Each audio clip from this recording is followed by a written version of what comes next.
Nuanez now.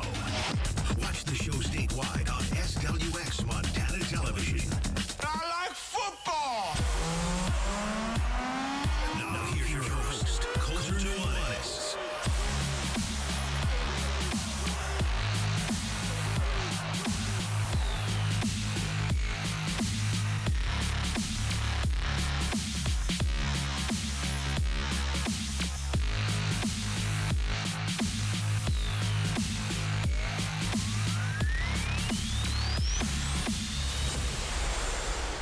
Hello. What's up, Montana? Welcome in. It's Nuanez Now, ESPN Radio, as well as SWX Montana Television. My good friend, Rajim Seabrook, in studio with me, Coulter Nuanez. Hope you're having an outstanding Friday. Sorry if I'm a rambling man today. I've been feeling a little bit off. Have no fear. I jabbed myself in the brain multiple times. We don't need to go down that road. All good. But happy to be here with my good friend and happy to be talking sports with you. Hope everybody had an outstanding week. And I hope you're having an outstanding start to 2022. A whole bunch of stuff to get to. All sorts of celebrity deaths already here in January. I don't know if it's actually more prevalent or if we just know about it way quicker now because of social media and things like that. But Meatloaf passes away today. That's a bummer.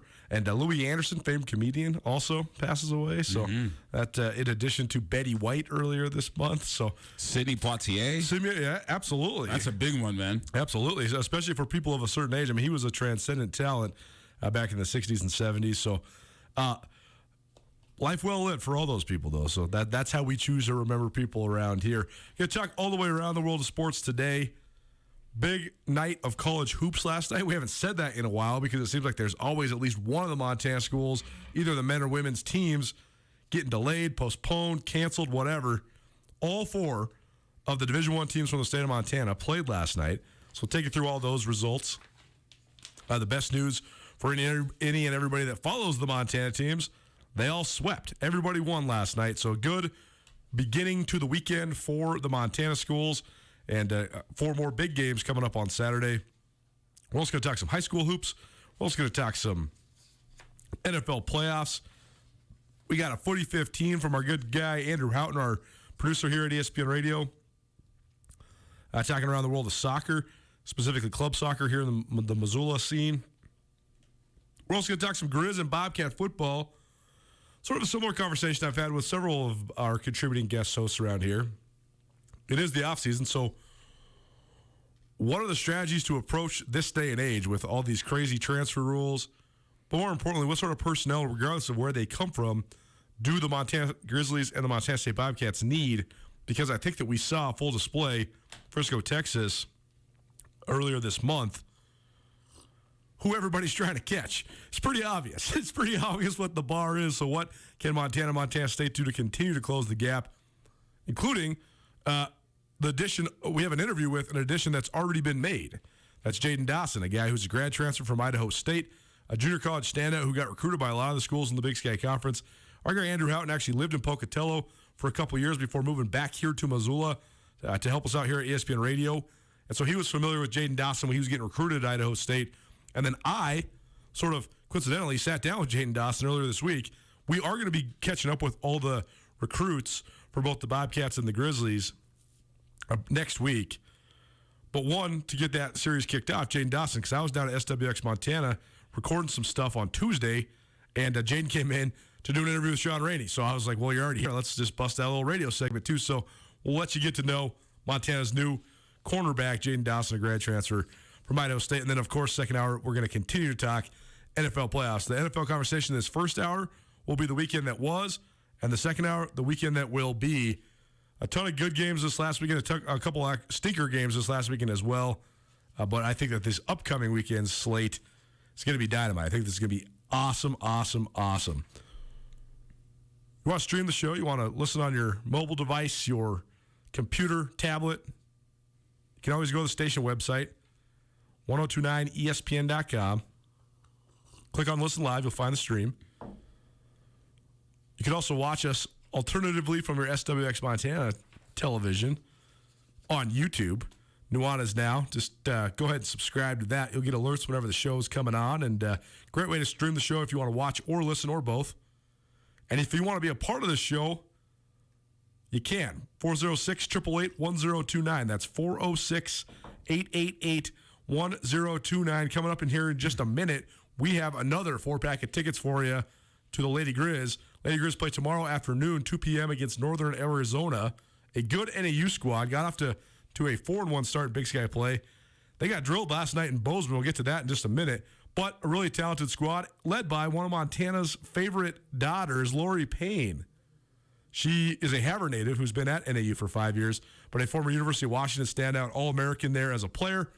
And she's done great things as a college head coach, first at University of Puget Sound and now at Northern Arizona and Flagstaff. So the Lumberjacks in town, we got tickets for you, so stay tuned for that. And, of course, we are broadcasting from the Northwest Motorsport studio. Northwest Motorsport in the midst of their anniversary sale right now. Huge discounts on their lots and at nwmsrocks.com. Check out their huge inventory and huge discounts now at Northwest Motorsport's anniversary sale. Speaking of anniversaries, next month is the 10th anniversary of ESPN Radio here in Missoula. How about that? That's crazy. Isn't that kind of crazy? Well, because I've been in the fold for 5 years. I know you've been involved in some sort of capacity pretty much since the beginning, right? Since the beginning, yeah. Since you were helping with Loyola games back in the day when Ryan was calling, when Ryan Tutel was calling some of those. Well, there were people there before Ryan. Ryan started calling games 2 years into the programming, and going back to the days of oh God, he's gonna kill me. But Miss Becky would know. Either way, It's Ben something. Ben. It was Ben Kaplan. Is that right? Ben something. Yes. Something with a K. Yes. Yeah. We were thinking about this earlier because we're going to do a big 10th year anniversary next month. I better be part of it. Oh, of course you're going to be part of it. Yeah. You have a whole Friday show. You have 4 Friday shows next month if you'd like. We're also going to have Ryan Tutel come back on. Tommy Evans going to come on. Tucker Sargent's going to swing by. Sarge. I think Dave Cowan, the former general manager here at Missoula Broadcasting Company. I also called it a season at Loyola with Dave. Yeah, very cool. We covered both back-to-back state championships for Loyola. Oh, very cool. Yes, when Bo Hughes was playing for his old man Todd Hughes, those were great teams. Josh Jensen and the boys. Oh yeah, man, those were good. Those were good days. So speaking of our 10th anniversary, just a little tease for what's coming up. Not only are we going to just have a variety of guests to sort of commemorate the first 10 years of ESPN, which I hope is the first of many decade-long celebrations. 10 years, dang. We also, though, the most faithful and loyal sponsor. We love all of our advertisers, all our sponsors around here, but the very first place in Missoula that wanted to advertise on ESPN Radio was the Desperado Sports Tavern and Grill. Oh, Cody boys. That's over there. Right. The King of Wings. You know what's up. Our main man, Brian Cody. He's the man, and he's a big supporter of ours, and he's a big supporter of just everything. Sports in this town for sure. But this is cool, man. He came out with this on his own. We usually give you a dozen wings to the Despo every Wednesday. What's up? We are going to give you each Wednesday throughout February, not a dozen wings, no, 10 wings every 10 minutes for the full 2 hours of the show. You're talking 200 wings per show, 800 wings in the month of February. Oh, sucky now. You can't. Oh, I'm in. Right? Can I? I mean, this one might have some no holds barred rules because giving away that many wings is going to be in itself a task, but it's going to be fun. I know everybody out there is drooling already, so stay tuned for that. Awesome. Look forward to that. 10 wings every 10 minutes every Wednesday for our 10th anniversary here at ESPN Radio. Very cool. Thanks to Brian and the King of Wings and the Desperado Sports Tavern and Grill for hooking that up.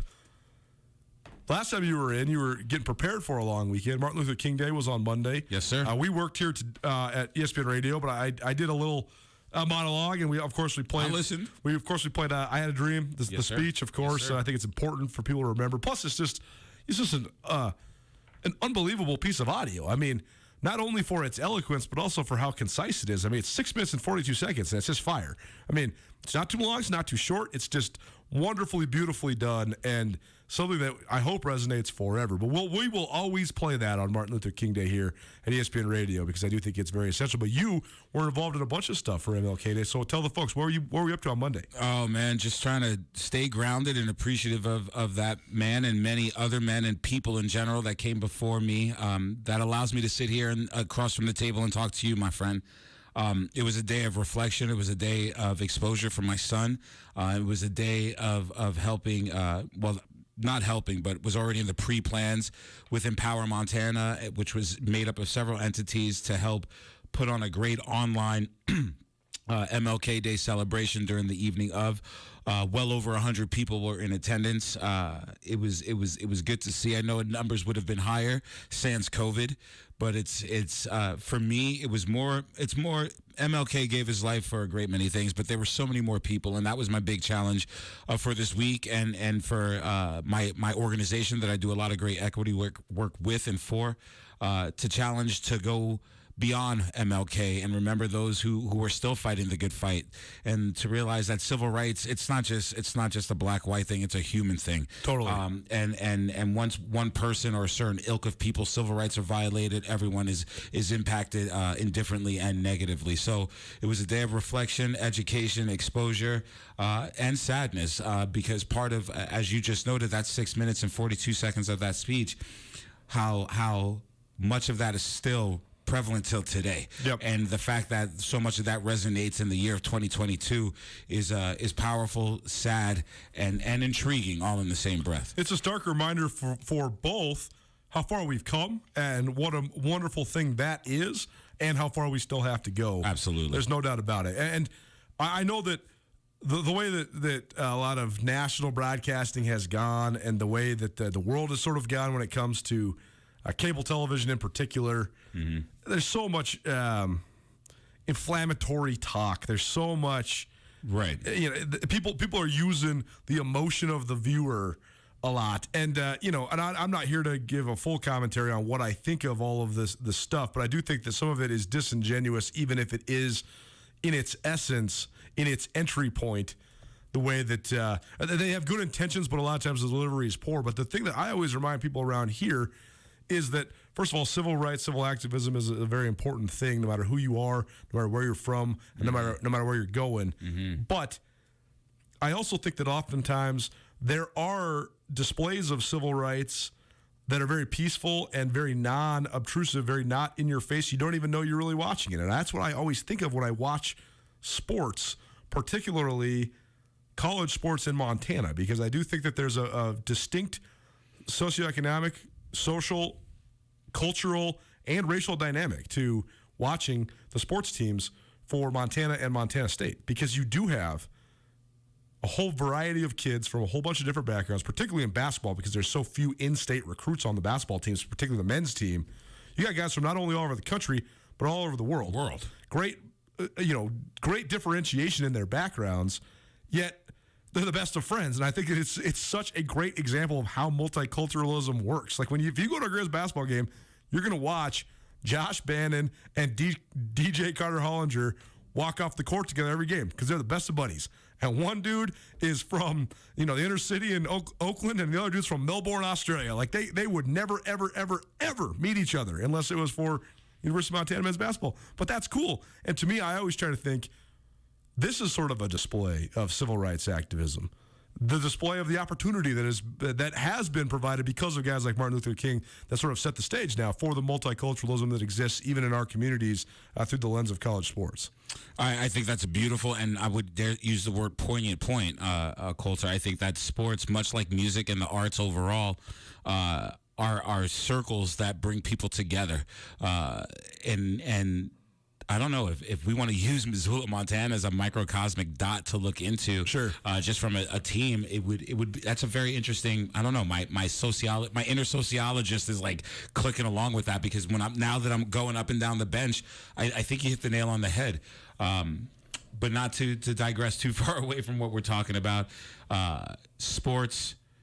The culture within is a great platform to learn how to, and I'm using the word on purpose, integrate people of all walks of life. Yes. And to come to off a common platform to mix, meet, meld, and mesh. Nuanez now ESPN Radio, SWX Montana Television. My good friend Rajim Seabrook in studio with me, Coulter Nuanez. Happy Friday. Yes. A whole bunch of college hoops last night. The game here in Missoula, and by the way, prompt him once again, just in case, 406-888-10290. You want to go to the Lady Grizz basketball game tomorrow, you can call us or text us. But last night in Missoula, University of Montana lit it up. It was a thorough effort from start to finish. They had some familiar faces that contributed like they almost always do, at least this season. But they also had a breakout performance by a freshman in Haley Heward. She hit 6 3-pointers, and watching the highlights, man, it's so joyful because she's touted as somebody that can absolutely shoot it. She can shoot the ball, no doubt about it. Lights out. She's 6'1", and she can play on the wing.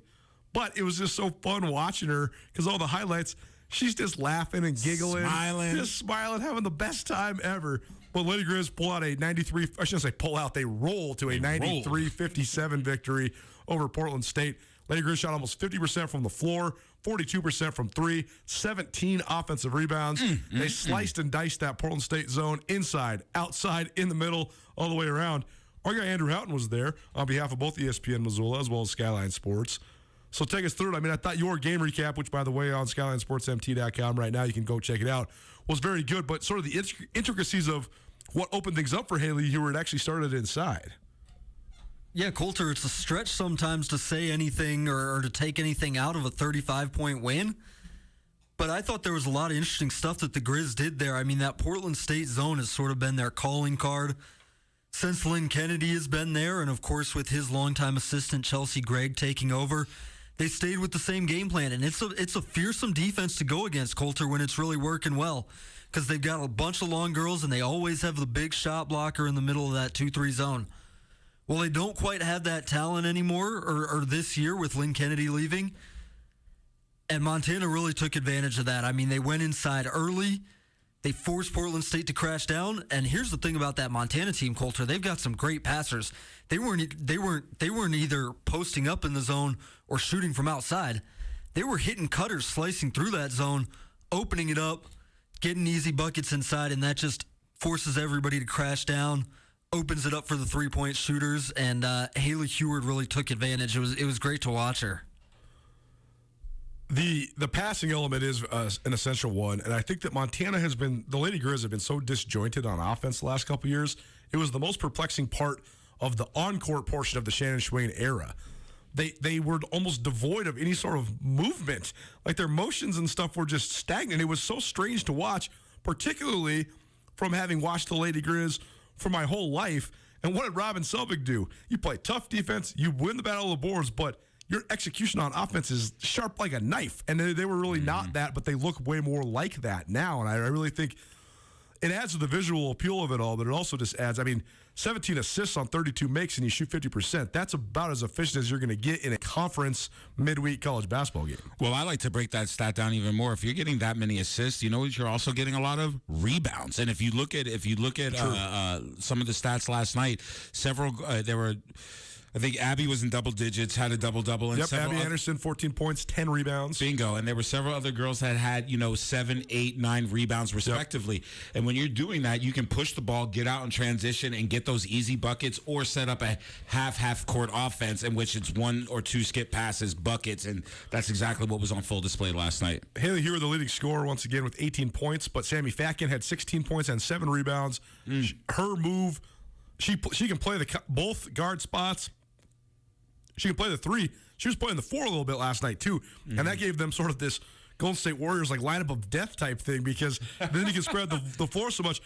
Honestly, the Lady Grizz, their lineup versatility is tremendous because if you can play Haley Heward on the wing at 6'1", but you could also play Sammy Fatkin 1 through 4, and you could also play Carmen Gfeller, who's a true stretch 4. Exactly. But she can also play on the wing as well, and then you can play Sophia Stiles on and off the ball depending on what you do with Sammy Fatkin.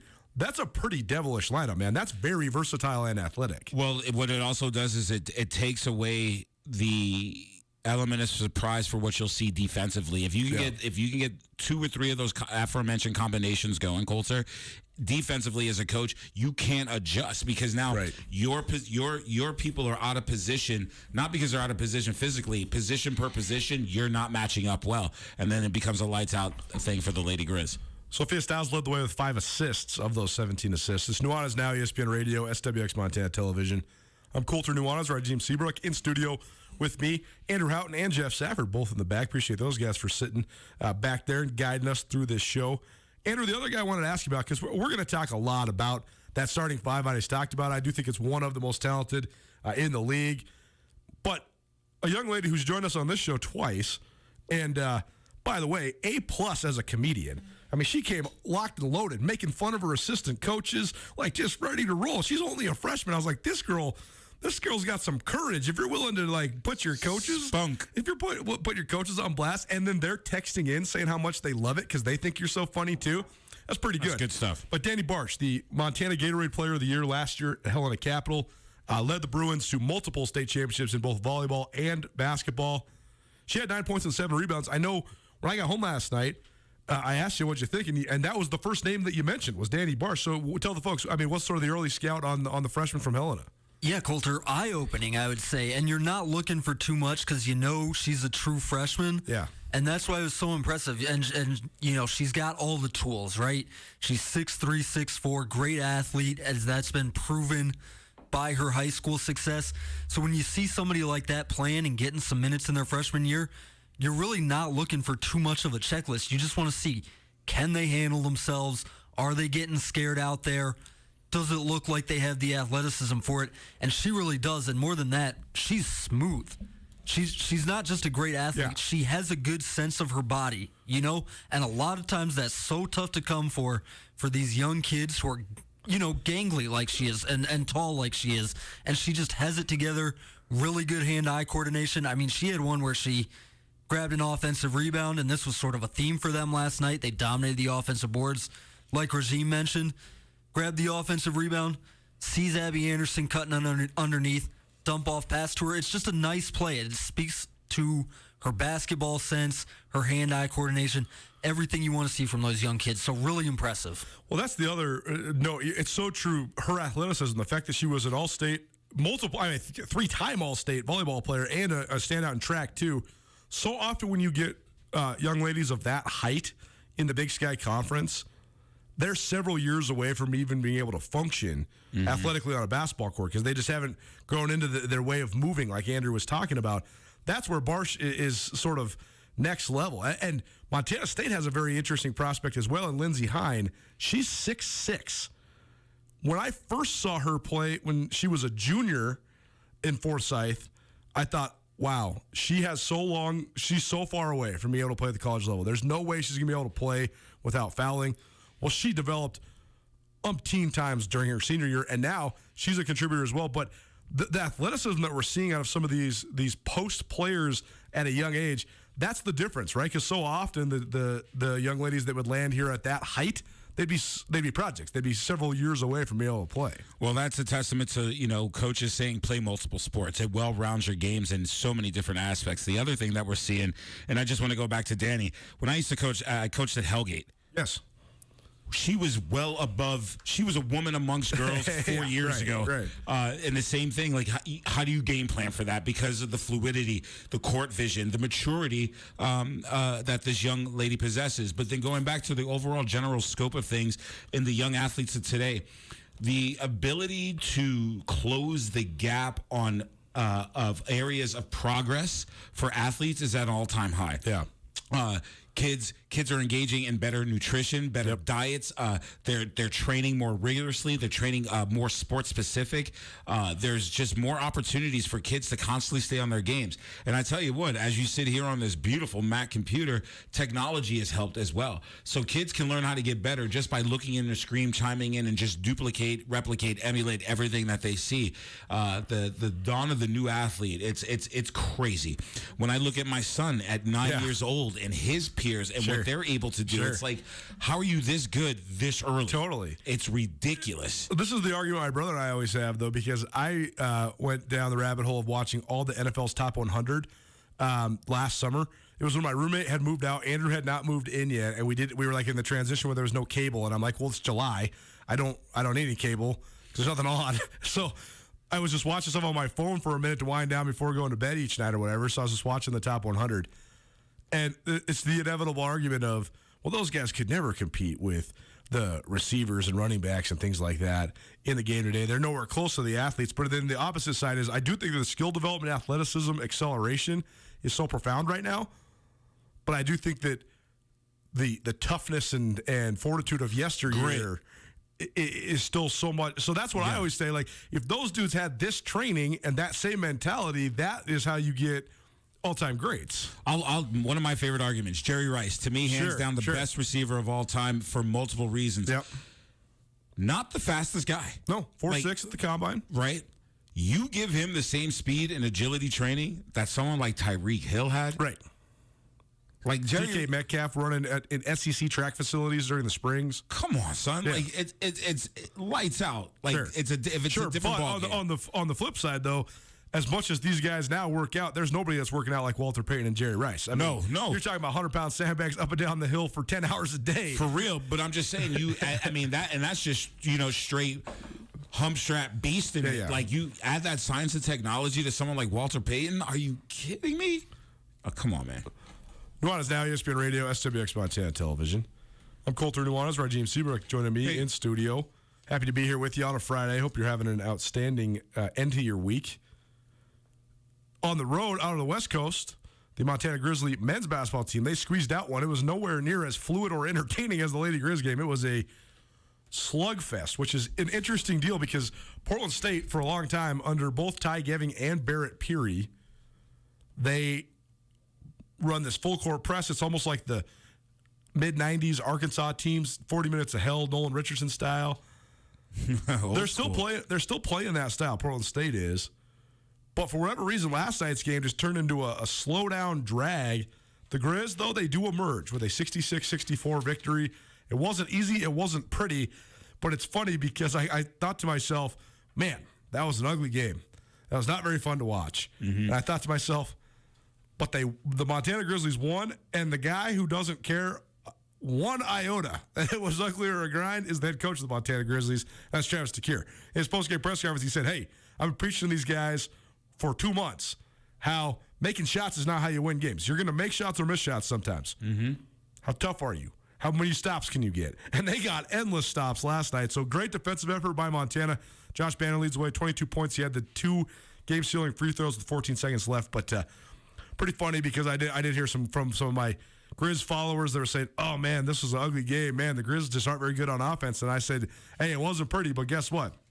If you play defense like that, you got a good chance against anybody. These where it's at, man. Like I think defense has been so underrated in basketball, both on the collegiate level and the NBA level. That's why judging NBA, the NBA is a different sport than all other levels of basketball. Oh no, without a doubt. Do you know what I mean? Without a doubt. Because the top 25 scorers in the NBA are at this point unguardable. I mean, maybe that's not 25, but you know what I'm saying. Like, yeah. You have to hit Steph Curry in the back of the leg with a baseball bat to stop him sometimes. You know what I mean? Like, you cannot stop him. Oh, Nancy Kerrigan flashback. Like, you cannot stop.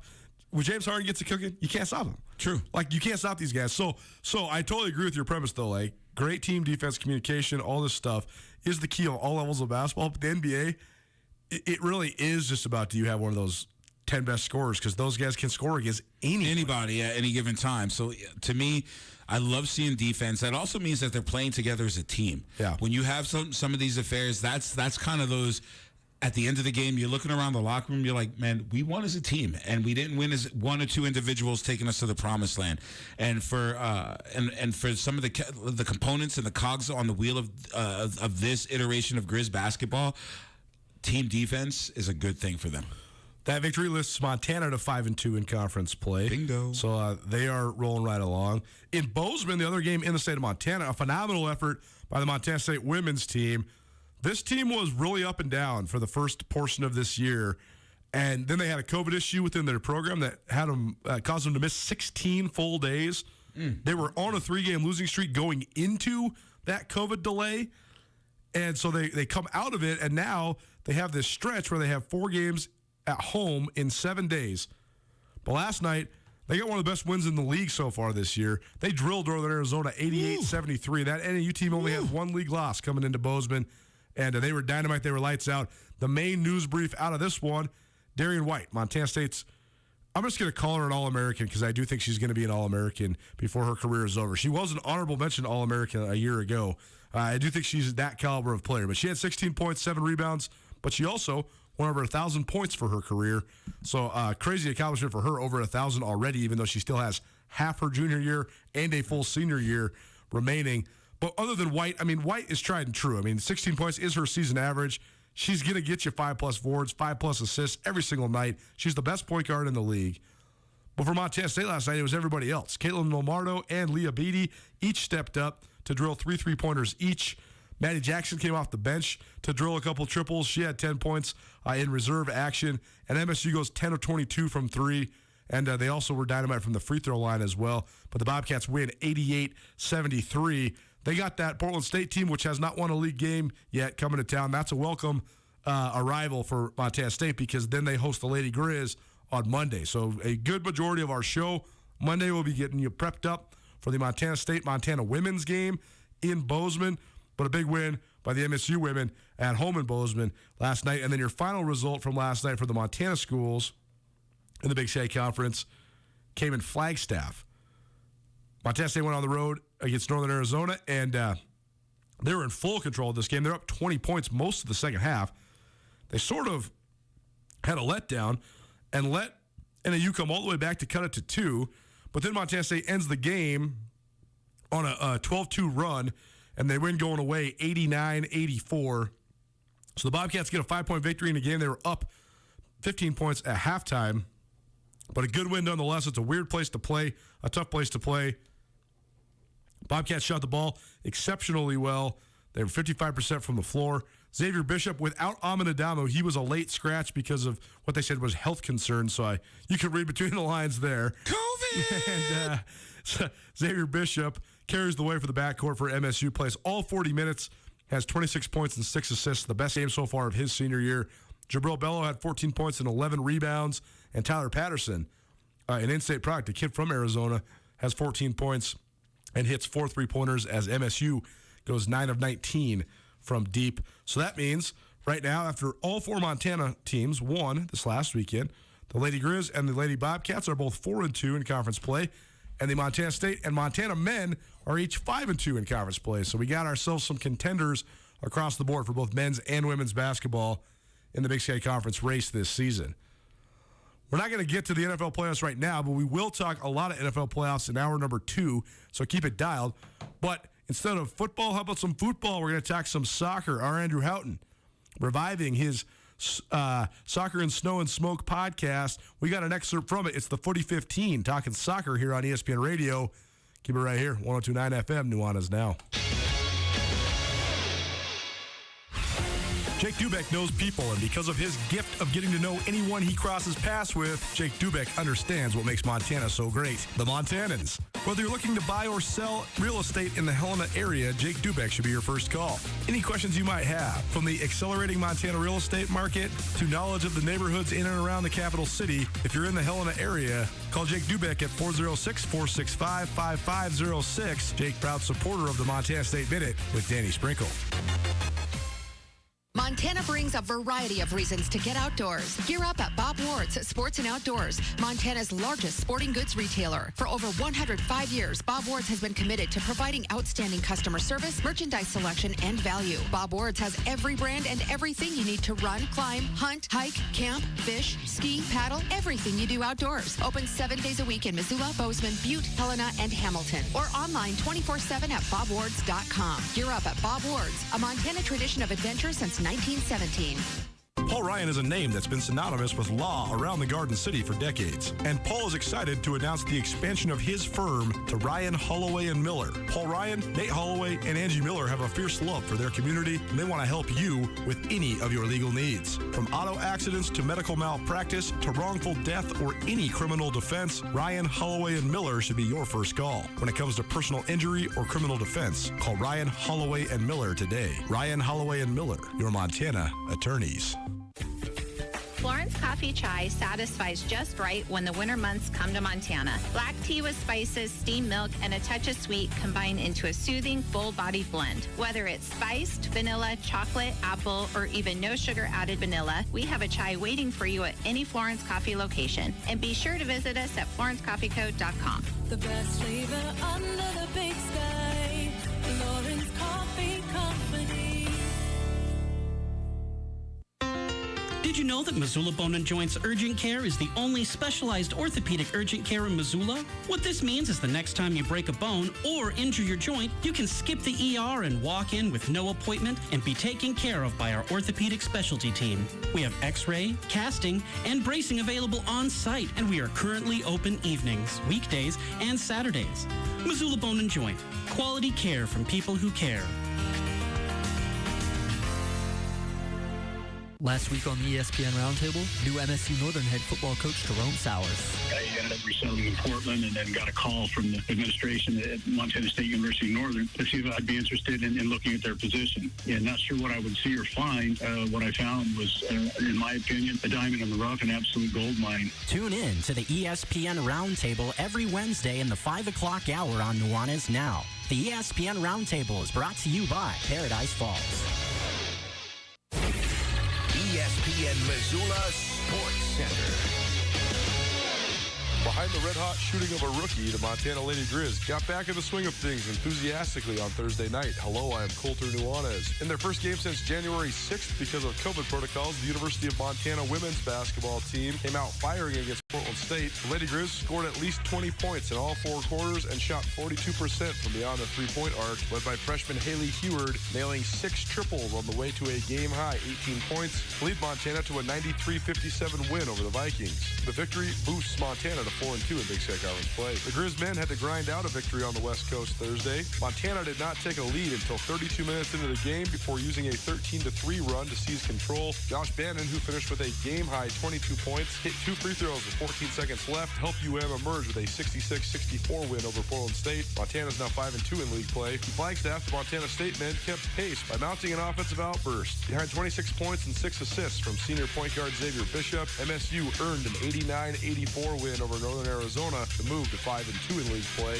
And in Bozeman, Darian White surpassed 1,000 points in her decorated career, and the MSU women drilled 10 three-pointers on the way to an 88-73 win over NAU. The MSU women now also 5-2 in league play.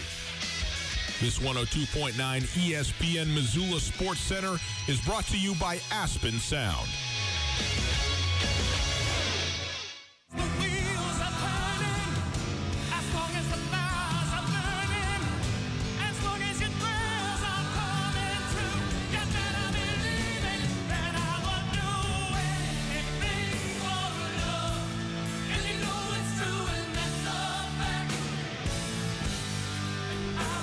Probably songs you never expected to hear on ESPN radio.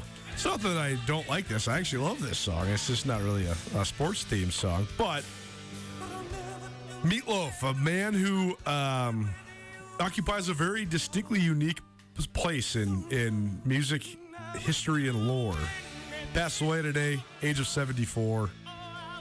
And this is definitely one of his most famous and well-remembered songs. A powerhouse voice, a very unique style. I asked you what year you were born because I was trying to think if this album had come out when you were of any formative age. I think you were alive when this came out, but oh yeah, I'm old. I guess this is I'm old. This is from actually his return album in the early '90s. But "Bad Out of Hell," his most famous album, I believe came out in 1977. So you would have been a couple. Yes, well born. Well born, yeah. But I don't think that like 3-year-old Raj was necessarily sitting there putting on the "Bad Out of Hell" record. Nah, man, nah. A lot of Beatles in my house growing up. Ooh, okay. A lot of Stevie Wonder. Oh yeah. A lot of John Coltrane. I got a good Stevie Wonder story for you when we put on this smooth jam by Andrew Houghton that's coming up here in a minute. By the way, Nuanez Now, ESPN Radio, SWX Montana Television. Rajim Seabrook in studio with me, Colter Nuanez. Hope you're having a great Friday. 4015 with FC Missoula youth coach Jay Reiser coming up next. Did I say that right? Risser. There it is. Jay Risser from FC Missoula. Andrew's shaking his head at me, even though he just came and prepped me. It's the art of talk radio right there, though, baby. That's how you know we're live. Unedited, unfiltered. But before we do that, do you have any thoughts on Meatloaf? Like, what do you think? Because the whole rock opera style, it's so just like undeniably good. Like he's very talented. He was very talented. It's just not everybody's cup of tea, but I always thought it was fun and funny and cool. I always thought he was just kind of not in a disrespectful way, had a very novelty act to him. Sure. And but his name's Meatloaf, so it's exactly kind of a start. It's at an end. Sure. Sans the gravy, of course. But no, he's an interesting person. He actually was in one of my favorite movies of all time. Like he has a longer movie career than people realize. Totally. But I loved him in Fight Club. Like people don't realize his stretch beyond rock opera and rock opera ability. But a cultural figure, big when the world needed him the most. Interesting album cover art. Yep. But a sad passing nonetheless, and also Louis Anderson, famed comedian. Yeah, an interesting day for big fellas of the world. That's right. Nuanez now ESPN Radio. A couple times a month, we're going to get back into this, highlighting soccer all across the board, whether it's local, club level, high school level, University of Montana, soccer around the state of Montana, or soccer at the national or international level. We are going to highlight all of it. Our guy Andrew Houghton, great acumen when it comes to the beautiful game. He caught up with Jay Risser, the head coach for the FC Missoula youth coach. This is our Footy 15 here on Nuanez Now. Jay, when did you get into coaching? When did you decide that was a way to keep going with the game? And I know you ref too, right? Why'd you sort of decide to keep going with the game after your playing career ended? So, that's kind of the reason right there is I wanted to still be involved in the sport that I loved. I wanted to see other people learn and grow as a person from this game. There's a lot of life skills that can be learned when you're playing soccer, sports in general, team sports. So that was the main thing to me. I wanted to stay firmly rooted in it. Reffing, anybody that's involved in soccer will tell you that we need refs at that sport, at every level. So just helping where I could. I had an opportunity to coach a really small town Montana team years ago.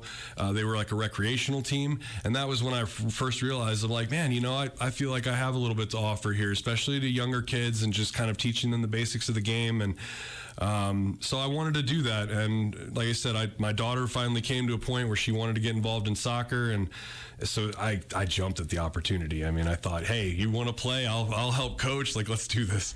No doubt. I guess we should get into that a little bit. Georgia to Pennsylvania to Montana. How did that sort of pan out? Well, like I said, the Georgia to Pennsylvania was, I was adopted when I was 7. But after that, once I went to school and had the car accident, there was kind of a life change for me. I wound up coming out here and working at a youth ranch here in the state, again, helping kids and stuff. It was a lot of fun for me, but it did take me away from sports and whatnot. And like many young men do, I met a beautiful Montana girl, and the rest is somewhat history. Very cool. What's been the biggest thing that you have learned, I guess, in the couple months since you've been doing it? It's I've learned a lot. First of all, I've learned that I was always seeing it as from the player perspective, of course, growing up. So you don't see any of the parents or any of their hopes and dreams and fears that go into it. And so this last few months for me has been huge because I'm looking at it as a coach and as a father. And I'm trying to separate those two. I'm trying to make sure, that I'm doing the right things as a dad, but also that I take care of my team as a coach. I've learned that each of those kids is extremely unique, and there's really no way, at least in my opinion, to adequately always coach to a full group of kids, especially at that age. You have to be willing to sometimes take a moment and break it down with individuals and work on individual skill sets. And so for me, patience has never been my super strong point, but learning the patience to slow things down a little bit and, take my time. Well, that's the important thing, right? I think there can't be a one-size-fits-all plan, regardless of how much you believe in your plan and your general philosophies and what you're doing. It has to differ based on the player, right? Of course, absolutely. What are, you're working with 10U girls, and that's a hugely important developmental age. And you talked about working, that's just about individual development, and it's not so much about complicated tactics or whatever, because you can't. Right. But how do you guys at FC Missoula and with your team sort of focus on that individual development, because you're building these girls up for future success, right? Right. Yeah, I mean, the idea there is, especially in practice times, we have the benefit of having 2, sometimes 3 coaches on the field at a time, which allows me to say, hey, you guys are doing drills here. I can pull 1 or 2 of you off. Let's focus on this more, calculated skill. You see so much tremendous growth over the season that it allows you to continue to adapt, like we talked about earlier. In the beginning of the season, one girl may just be working on contact, just regular contact. But at a certain point, now you're working on soft touch. And so now you've progressed and you can take the time and work on it. The other interesting thing, I guess, in general with sports, and even at this young level, is they're slightly competitive, right? And amongst themselves. So you get some that are succeeding and some that are struggling. And those that are struggling are looking and they're trying to figure out, ways to do it. And, it's not a negative atmosphere by any means, but it's this positive kind of energy of like, let's strive for more, let's all work to get better. And as coaches, we just need to recognize that, sometimes isolate the players so they can do it a little bit, on their own without, sometimes the extra eyes create too much pressure, et cetera. But it's really just watching your players. You can't just sit there on the sidelines and say, go run some laps and do this drill. You got to be involved in the drill. You're actually watching them execute the maneuvers and see, Coach Jay Risser from FC Missoula Club Soccer joining us here on this episode of the Soccer and Snow and Smoke podcast, the first Soccer and Snow and Smoke podcast of the new year. Happy to be back in the studio doing it. Happy to have Jay in here with me. And Jay, I know we just talked about, the adaptability and you've got to take these girls as individuals and everything. But in general, talking about individual development with them, what are the skills that you're trying to teach them at this age group? What are the skills that are important as they move on, talking about the game? I mean, the things that you need to be able to do on the field. Sure. I think number one is probably spacing at this point. There's a lot of that. I think a lot of folks, when they think about like youth soccer, they picture this amoeba, moving around the field as one group and kind of kicking the ball around. So we're really striving for space, right? Consistency. We've been doing winter training here in town, and I mean, we're working on soft touch on an open hard gym floor, trapping. Last night we were bouncing balls to them so they could get a feel for things that aren't just passed perfectly to their feet. But at this level, you really have to just hone in, like you said, on the very core basics of it. Some of it is cardio related, just making sure they're in shape, they're fit. They got to start working their way up that scale. The other side of it is simply being able to move the ball, get as many touches in practice as you can. Those feet on the ball, you see a massive difference. That's what I always remember from my abbreviated youth soccer career and undecorated youth soccer career. But I did play a couple years in middle school, and I played a couple years on the JV team in high school. And that's what I always remember from practice. The assistant coach wasn't much older than us for the JV team because he just graduated from our high school and was just coming back, volunteering, whatever. But he had been a really good player in his day. It's all about the touches, right? All about the touches. And he was working with a bunch of guys like me who had not played the game when they were kids, but were decent athletes. It's just touches, right? Absolutely.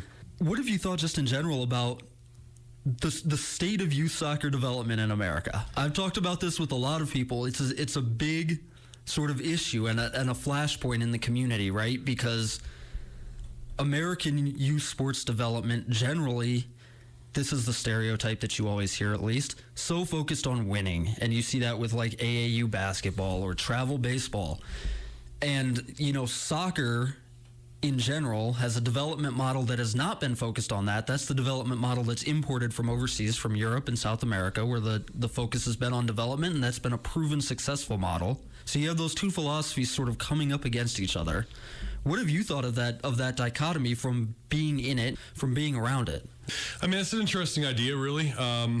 There's a fine line that I think most clubs, especially travel clubs like FC that are striving for a more competitive product on the field, there's a fine line that we're going to have to walk between that developmental growth and still looking at the game. I mean, it's the great game.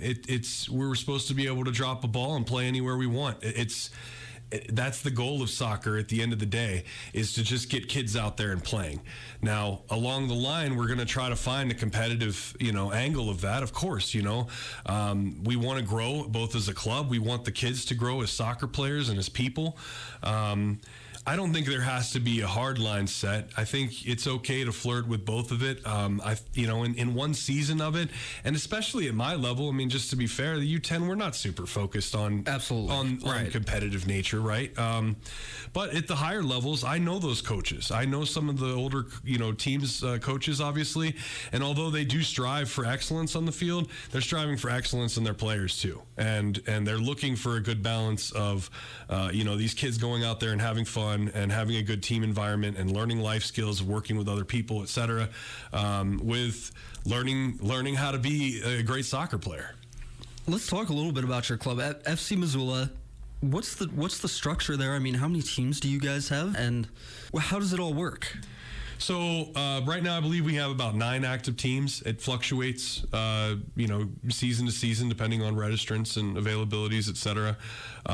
We have an awesome selection of coaches from a bunch of diverse backgrounds. Most of them obviously heavily influences soccer their whole lives. All of the teams that I've seen have all been, well put together. I only got a real good close look at some of the younger groups of the last couple of seasons, or last season in general. But the main idea there is that we're trying to find a coach, ideally 2 coaches per team that are great qualified individuals, and then we're looking for athletes that will take any skill level, but we're trying to build solid teams out of them at every level we can. Like I said, at the U10 group, we don't have the ability to make another younger group under mine right now, so we've got different ages at the U10, which is okay, Right, you sort of explained that to me, and that might have been before we started recording, but you've got girls from, you said, 7 to 10 years old? Right, yep, yeah. So you can imagine there, there's the physical differences, right? I mean, kids at that age grow like a weed. I mean, we all know that. I mean, my 9-year-old has just shot up just in the last year, So when you got some 7-year-olds that are really small and kind of just learning the game and very, very core fundamentals, and then you've got some 10-year-olds that can put some heat on the ball and understand, some good ball, movement skills, and trying to package all of that together, is a challenge. So your Footy 15, Andrew Houghton providing some soccer content here for us on Nuanez Now. ESPN Radio. We've been catching up with a lot of our Student of the Weeks from when we were gone during Christmas break and the beginning part of this busy 2022. And we'll hear from one of them next. Darby Hannon, a outstanding soccer player and great member of her community over in Bozeman, will join us next. Keep it right here. Matches from Student of the Week with Darby Hannon of Bozeman High School coming up. Next, it's Nuanez Now. Paul Ryan is a name that's been synonymous with law around the Garden City for decades. And Paul is excited to announce the expansion of his firm to Ryan, Holloway, and Miller. Paul Ryan, Nate Holloway, and Angie Miller have a fierce love for their community, and they want to help you with any of your legal needs. From auto accidents to medical malpractice to wrongful death or any criminal defense, Ryan, Holloway, and Miller should be your first call. When it comes to personal injury or criminal defense, call Ryan, Holloway, and Miller today. Ryan, Holloway, and Miller, your Montana attorneys. Northwest Motorsports Anniversary Sales Event is on now with discounts on every vehicle in stock. That's right, we're celebrating 13 years of trucks, and more trucks with huge discounts on your favorite 4x4 trucks, lifted trucks, and diesel trucks. Visit nwmsrocks.com for the largest inventory of trucks in the Northwest. Celebrate a new year of savings with discounts on Toyota trucks, GMC trucks, Chevy trucks, Ford trucks, Ram trucks for a limited time only at Northwest Motorsport. Automated Living is a Missoula-based smart technology company. If you are looking for a new home theater, some quality hi-fi music on your deck or den, a screen and projector in your boardroom, one button to turn off all the lights, cameras to monitor your parking lot, or a security system to keep you and your family safe, Automated Living has a solution for you. We make our clients' lives easier and more enjoyable while giving peace of mind with streamlined control of all elements in the home or office. Contact us today for a free consultation. The world of real estate is always evolving. That's more true now than ever. If you are a longtime Missoulian that is looking to upgrade or downsize, it might be the best time yet to sell. If you're in the position to buy something new, today might be the best time to buy. And no matter what questions you have when it comes to residential or commercial real estate, Mike Nugent and the professionals at Berkshire Hathaway in Missoula have your answers. To find out what Mike can do for you, give him a call today, 531-1802. And remember, every question is good to ask. Like most Montanans, we love a good steak. And because we're the Montana Club, we take the steaks we serve very seriously. We're confident to say that our custom-grilled steaks are as good a steak as you're going to get. Now we're proud to add regularly sourced, naturally raised Castle Rock bison ribeye to our selection. And remember, the Montana Club steak entrees include the sides. Come into the Montana Club today for an unrivaled steak experience. The Montana Club on Brooks and North Reserve, Missoula. No one likes to have to ask for help. It's a courageous act. Sarah Solomon, Energy Share Coordinator. Our clients work hard, sometimes at 2 or even 3 jobs, but still struggle to keep the heat on. They're doing everything they can. They're proud and they don't give up. I feel inspired and honored to work together with these Montana families. To donate, call 888-779-7589 or go to EnergyShareMT.com. Brought to you by Energy Share and this station. Nuanez now on ESPN Radio.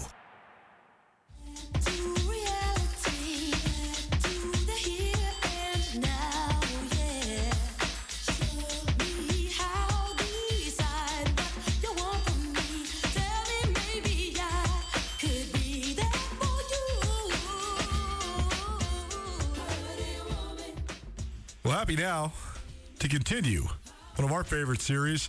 It's Mattress Firm Student of the Week. Each and every week here on Nuanez Now, we highlight, in association with ABC Fox Montana Television, an outstanding student from across the state of Montana.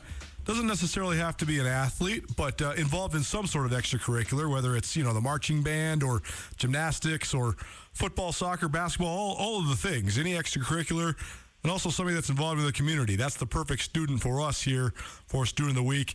And you can continue to nominate Student of the Weeks throughout this academic year. We'll be doing this all throughout the spring semester as well. We have 17 Student of the Week so far, and at the end of the year, we will have a compilation of a group that we will then choose a Student of the Year for, and that comes with quite a generous scholarship from our great friends at Mattress Firm. This week's Student of the Week, Darby Hannon. She's a senior at Bozeman High School. Darby, thanks so much for joining us. How you doing? I'm doing great. How are you doing, Coulter? Very well. Thank you so much for joining us today.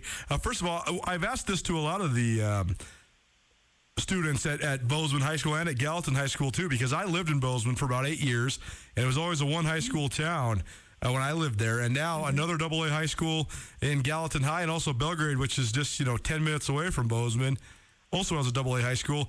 So, have you noticed it? Does it change anything about just your day-to-day experience as a student? I would say so, yeah. There's definitely a level of rivalry forming. There's quite a bit of rivalry forming, especially with Gallatin. There's always been, Belgrade's sort of always been there, but we kind of, at Bozeman, I don't know, I just kind of feel a lifted sense of, school pride, sort of. Yeah. Well, it's very cool to have a crosstown rival like that. It's one thing, we're broadcasting out of Missoula right here, and we're always talking about the crosstown rivalries between Hellgate and Sentinel and Big Sky. So very cool that Bozeman has a crosstown rival now. So let's start first with you as a soccer player. You play for the Bozeman High soccer team. You were a senior this last season. Just take us through it. What'd you like about the experience? What was your senior year like? Just sort of playing your final high school season with your teammates. Oh, it was a blast. I was a voted captain this year for the team, so I kind of felt the role of leadership, especially this season, which was really fun. I felt like I was able to sort of have some teaching moments and be an example, and hopefully continue passing on the torch of being a good person is the biggest part of our program at Bozeman High. So it was just a lot of fun. It was obviously really sad having it be the last season that I was going to be a Hawk soccer player, but, also just kind of exciting, like moving on to the next thing. But yeah. Darby Hannon joining us. She's a Bozeman High School senior, a soccer player, as well as a coach and volunteer at the Special Olympics. And so you mentioned sort of teaching on the soccer field, Darby. Is there a parallel there? I mean, the fact that you have coached and helped out with Special Olympics throughout the years, do you feel that kind of comes naturally to you? And have you kind of learned those skills with your work with Special Olympics? Oh, yes, I would 100% say so. It's definitely different. Special Olympics has a very special place in my heart, and the kids I teach in Special Olympics it's a little bit different, but definitely some overlap with, just being a leader. That's kind of what I've learned through both Special Olympics and regular soccer, just being there for my teammates and like being a good friend first and foremost. Well, I've volunteered with Special Olympics in the past as well, and it is just so much fun. It's so great. It's so rewarding. But for you, I mean, what do you get out of it? What's the most fun part for you? That's a hard question. I mean, I really think that so much is fun about it. But I would say just getting to be around so many amazing people, the students, the coaches, the volunteers, unified partners, everybody that's involved is so pure in their heart. And I just have such a good time. I've met some of the best people that I have ever known and probably will ever know in Special Olympics. So I'm really grateful for that. Well, very cool. It is a very rewarding experience for everybody involved, to be certain. Darby Hannon joining us. She is a senior at Bozeman High School. She is our Mattress Room Student of the Week from the final week of December. We're catching up on a couple of these here, but she was our 15th of our 17 Student of the Week so far. This is a partnership with ABC Fox Montana as well as SWX Montana Television. So each week here on Nuanez Now on ESPN Radio, you can always hear an interview with the Student of the Week.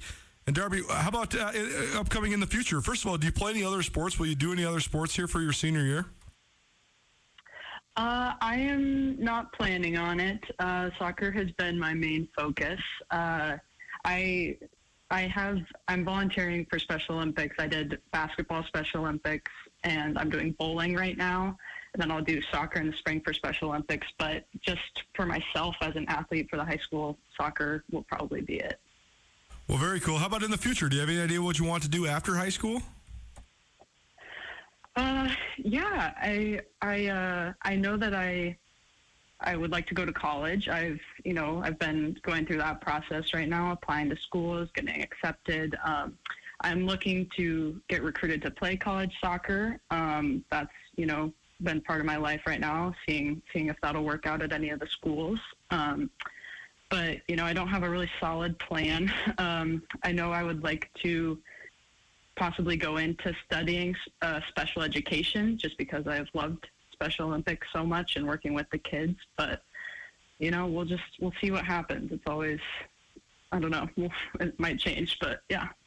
Well, very cool. We wish you the best of luck here at ESPN Radio with everything that happens between now and then. And congratulations again on your Student of the Week. It is Darby Hannon. She's from Bozeman High School. She's our Mattress Room Student of the Week this week. And Darby, thank you so much for taking some time for us here today. Best of luck with everything.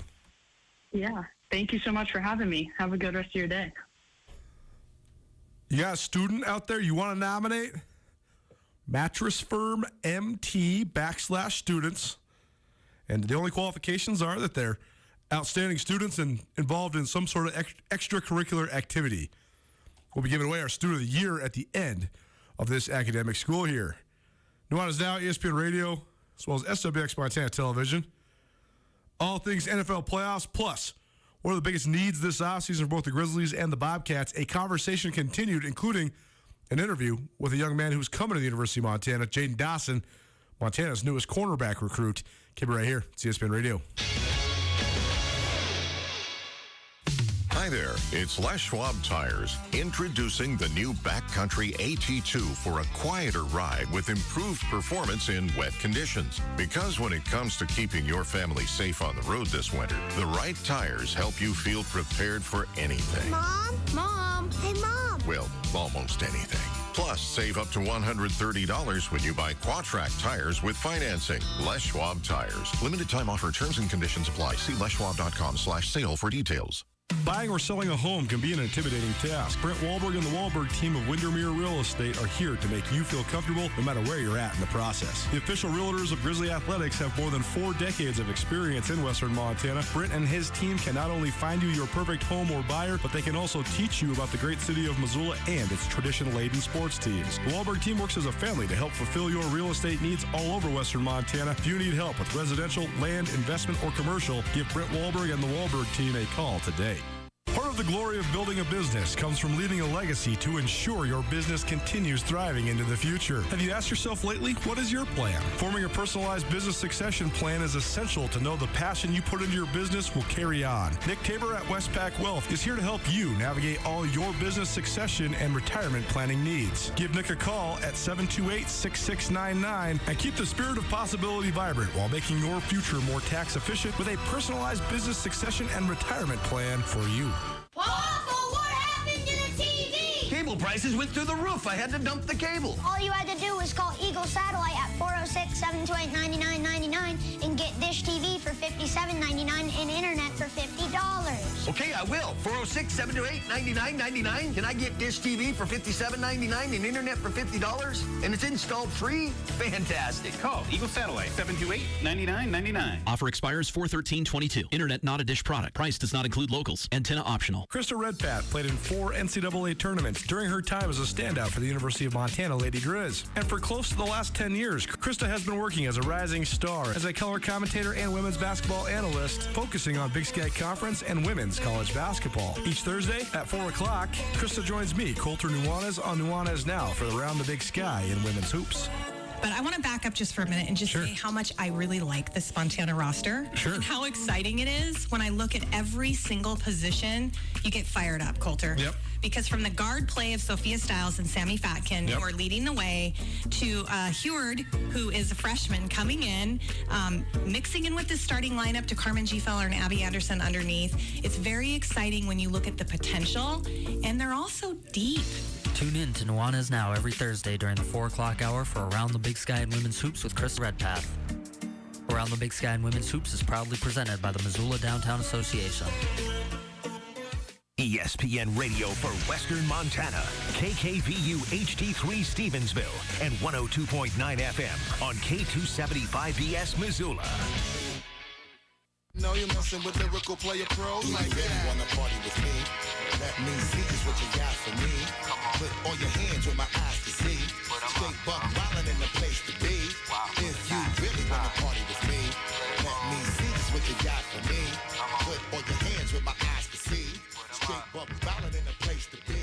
If you really wanna party with me, and God we trust. Well, only dudes got better dreads than Rajim. Actually, not even as, I just say just as good a dreads. Busta Rhymes. I played this one just for you, man, because we were talking. Dude, he's Busta. dreadless. He doesn't have dreads anymore. I know it.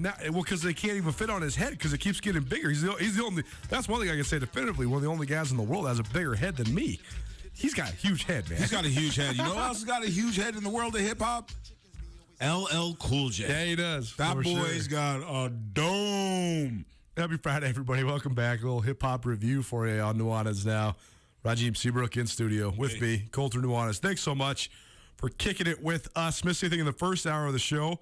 Talked a little MLK Day, just sort of reflecting on the things that we pursued that day and some of the community events Rajim was involved in. We also talked some college hoops.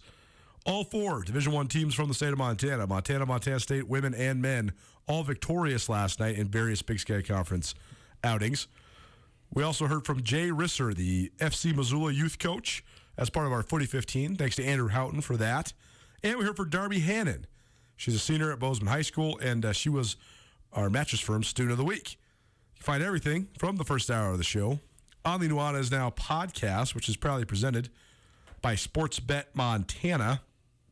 Speaking of Sportsbet Montana, it's time now for all football all the time. We'll be doing that all hour here, talking both college and professional football. NFL playoffs on the horizon, but first we'll start here in the city of Missoula. The University of Montana, a 10-win season for the second year in a row under Bobby Hauck. Advanced to the quarterfinals of the FCS playoffs for the second year in a row. and ran into a buzzsaw. I shouldn't say for the second year in a row, because 2 years ago, it was in 2019, they lost to Weber State in a driving rainstorm that was largely influenced by Dalton Snead throwing 5 interceptions.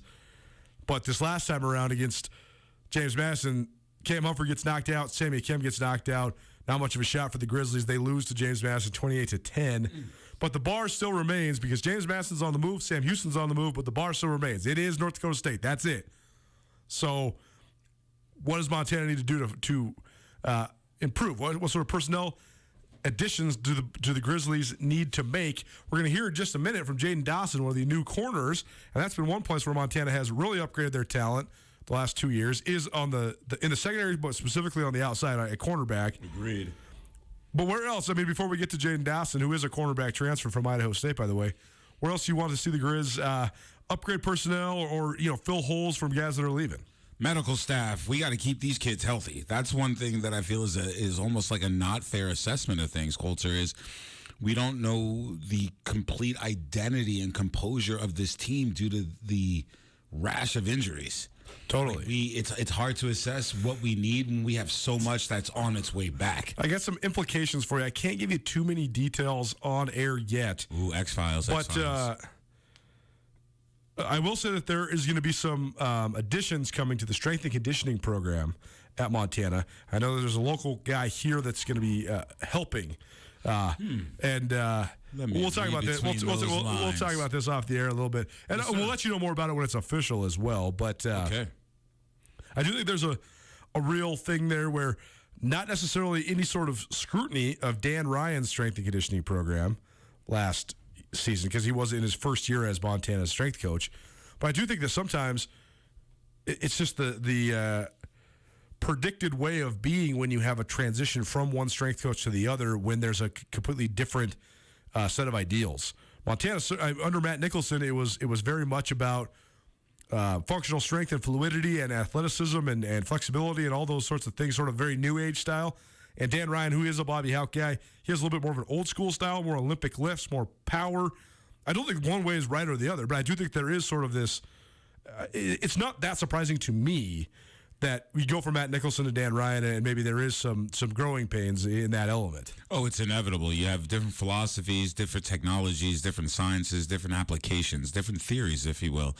And with that being said, anytime you transition anyone in any position, whether it's sports or a Fortune 500 corporation, you're going to have some lumps. And that's and some of our boys in that department took it literally this year. But going back to your question in origin, Coulter, it's hard to assess what we need with the rash of injuries. Sure. First things that come to mind, wide receiver, because Sammy Kim's moving on. Yep. That's the low hanging fruit, so to say.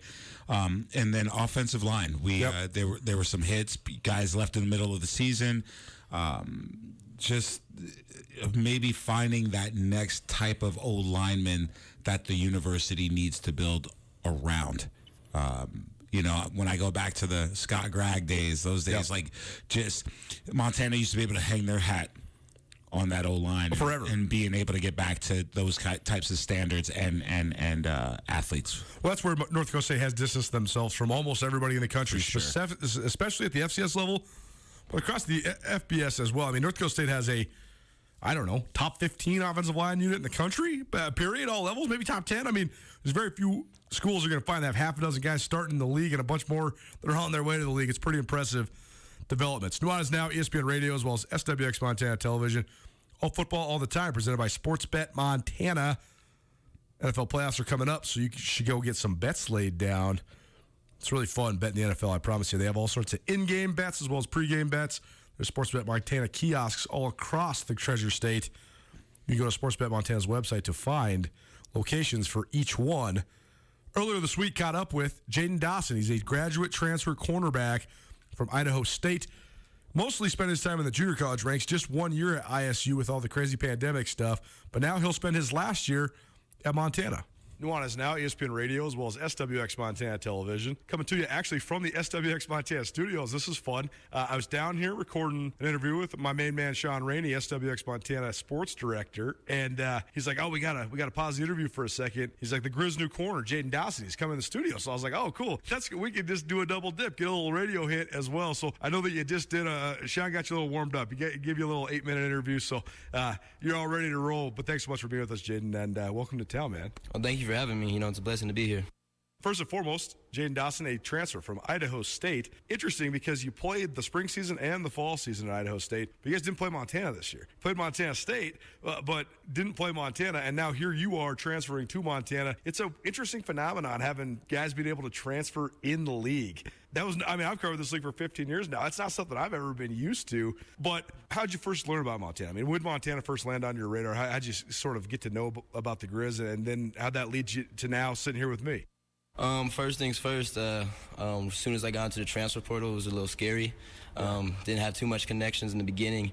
And just Coach Fennessy, he was a GA with Coach Hawk back in the day. So, he called Coach Hawk, and Coach Hawk said, this is, would I like to have this kid on my team? And, Coach Fennessy said, there's a kid you want to be on your team.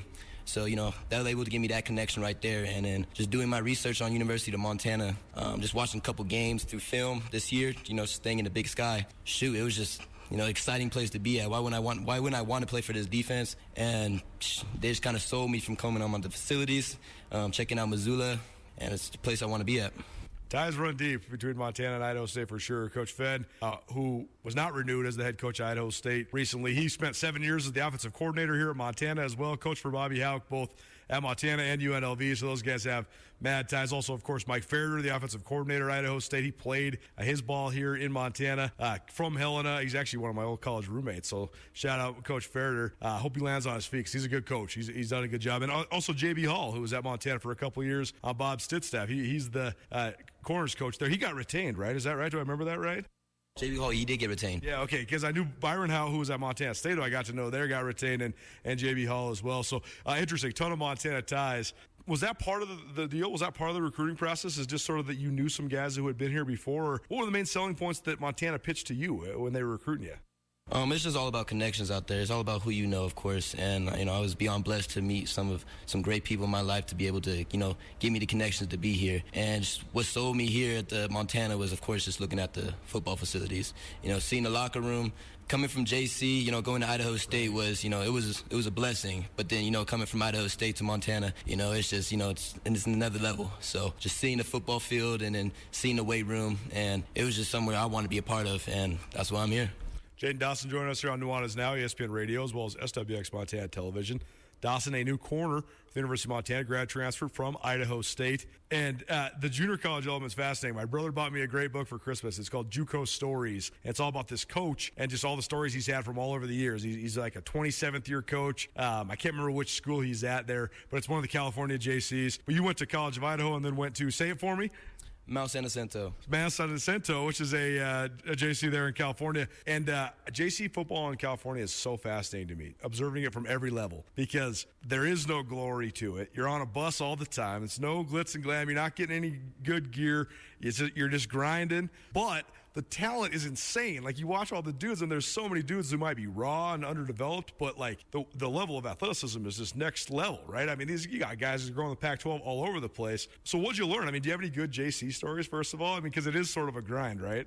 Oh, shout out to all my JUCO kids out there, man. Yeah. It's a incredible grind. I can just tell you, I used to drive 2.5 hours basically every day to school.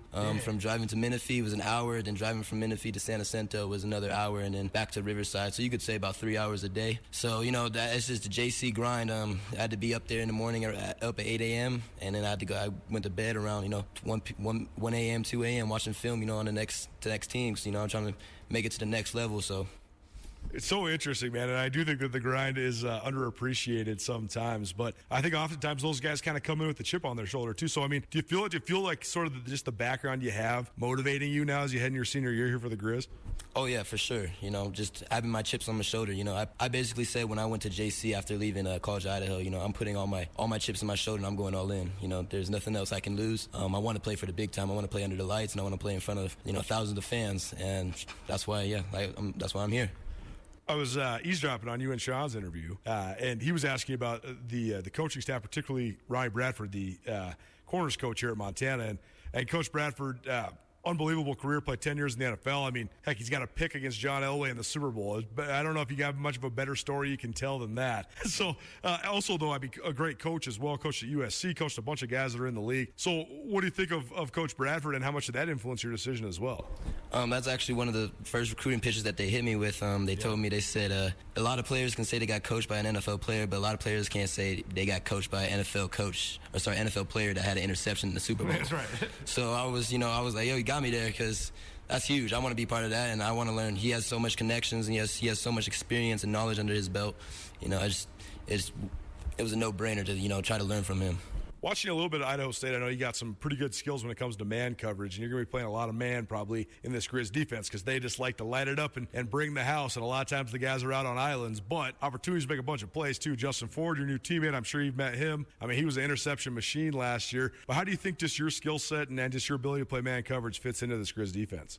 That's my favorite thing, to play man coverage, to line up the person across from me and say, it's me against you. It doesn't matter about the other 10 guys right now. It's me versus you. If I do my job, I know the other 10 guys are going to do their job. So just being, like you said, being able to be next to, Justin Ford, who had 9 interceptions this year, be able to learn from him, an all-American corner, it's going to be huge for my success.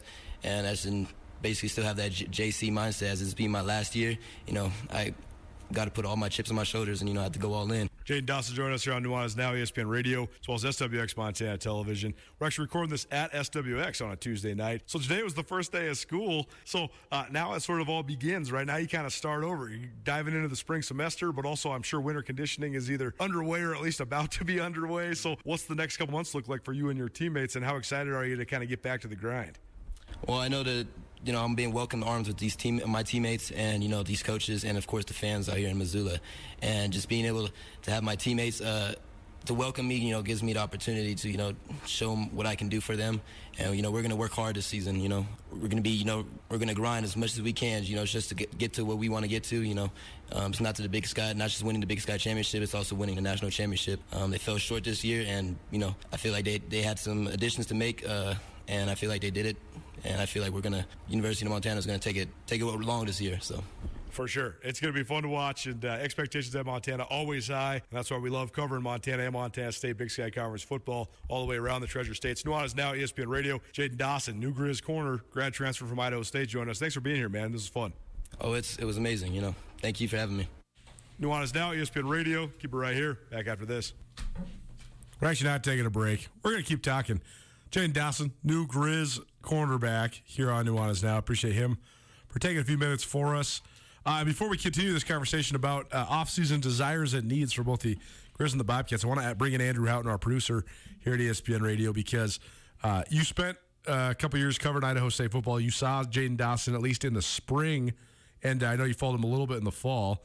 He was an first-team All-Big Sky guy in the spring, and honorable mention, is that right, in the fall? But either way, he's one of the better corners in the league, already established. And if you're getting first team at Idaho State, you're not getting it because of your team's performance. You're getting it because of your individual performance. So this is a guy that has already proven he can contribute in this league, right?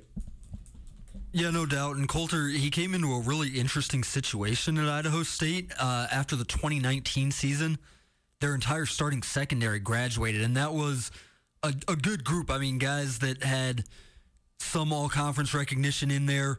I know Christian McFarland went and played in the spring league, the safety. I know Caleb Brown's still trying for a shot at the USFL, one of the corners. So it was a good group there. But to replace those guys, they just brought in a whole bunch of transfers. I mean, Jaden Dawson was one of 2 experienced JUCO corners they brought in. They brought in a drop-down corner from the FBS. Jaden Dawson turned out to be the best of those guys, and more to the point, Jaden Dawson quickly became like sort of the spokesperson of that group when I needed to talk to somebody in the secondary for just a general story. Jaden Dawson was that guy. He's smart. I think you figured out in your interview. I mean, he's just he comes across a really good level-headed guy, and he turned out to be a really good player on the field too. I was impressed by his ball skills, his playmaking. He's a little bit undersized, 5'10". Doesn't jump off the page when you look at him, but not afraid to play man, like he said in that interview, and really good ball skills, good playmaking skills. I think he had a touchdown in the fall season and came close to a couple others where he scooped up a fumble and nearly returned it for a touchdown. So I think it is a really good fit for Montana, and I know they're still trying to get stronger at that cornerback position because, as we've talked about, such a huge position of emphasis in that defense.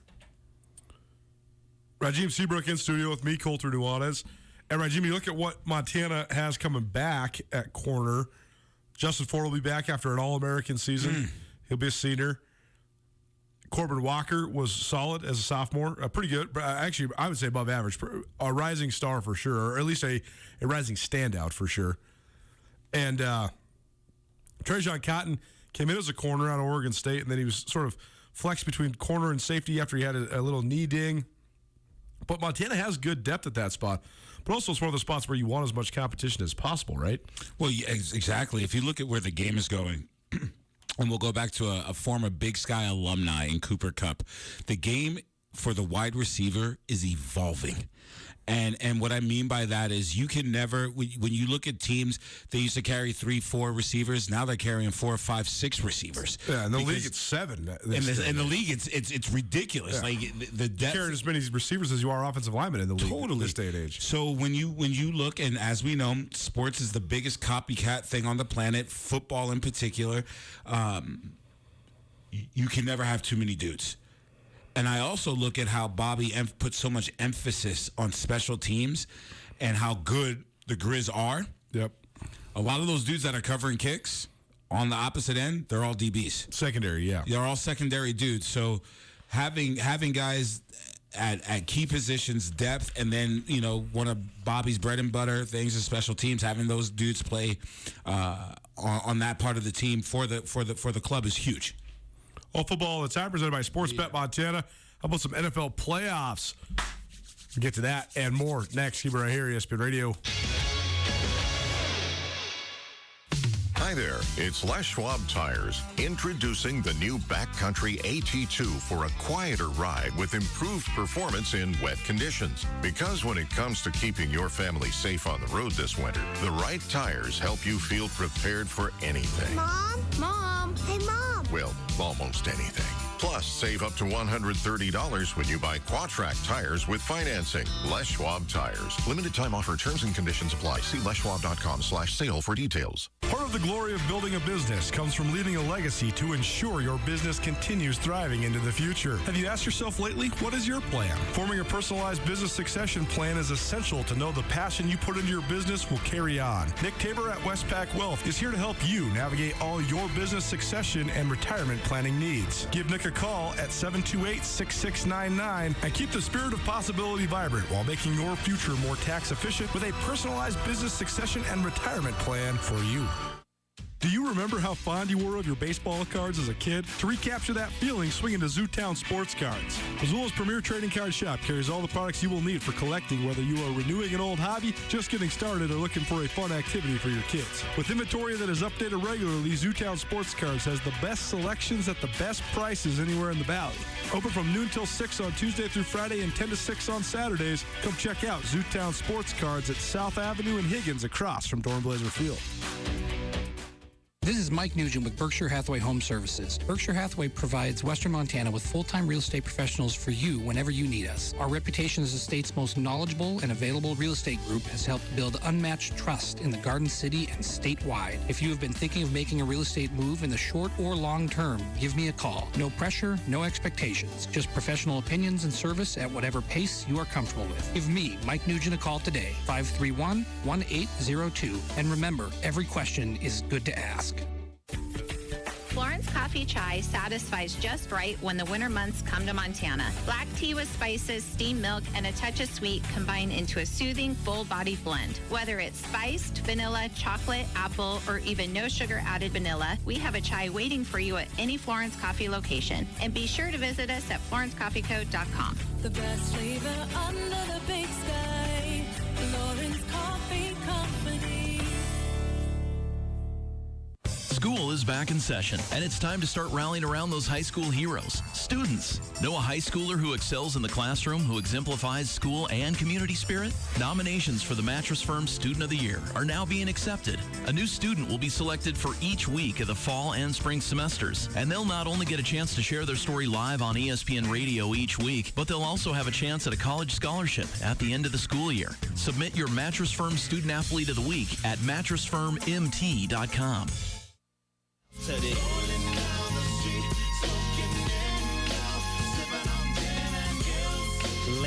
back. With my mind on my money and my money on my mind. Rolling down the street, smoking in now, sipping on gin and juice. Laid back. With my mind on my money and my money on my mind. Crazy to think that Snoop Dogg was 19 years old, maybe 20 when he dropped this album. Baby. Unbelievable. Rajiv Seabrook in studio with me, Colter Nuanez. It is Nuanez Now, ESPN Radio, as well as SWX Montana Television. Hope you're having an outstanding Friday. Hope you had a great week. All football all the time, presented by Sportsbet Montana, continues here on Nuanez Now. One thing to mention, and we're going to get into some high school hoops and high school wrestling a little bit more in depth with some coaching and athlete interviews next week. One thing to note, this is not our prep extra, but I do want to note this because Farmers State Bank is once again reigniting this, and this is very cool. Attention all high school seniors and your parents. Scholarship applications are available now at farmersebank.com. What's up for grabs right now? $10,000 scholarships will be awarded this year. That's $100,000 for Montana high school graduates. Review the qualifications and fill out an application today at farmersebank.com. Hurry, the deadline March 15th. Farmers State Bank, your Montana bank, since 1907. How about that money? How about money for your Sportsbet Montana bets? I had a great weekend last weekend. Put together a couple parlays. I went 6 for 6 on my 6-part parlay, just money lines. Also put together a couple parlays with the only 2 underdogs, teased a couple lines, got the Niners straight up to win that one, and so it was a fun day. I love those Sportsbet Montana machines, man. You can tease them any and every way you want. If you understand the game, you understand math, you understand numbers, you understand probability, it's a fun way to be engaged in the game. So no matter where you're at, if you're watching the NFL playoffs, likely there's a Sportsbet Montana kiosk. Have yourself some fun. Be involved in the game. What did you think of the playoffs last week? First of all, the first question. I'm ready to ask you, can I borrow $1?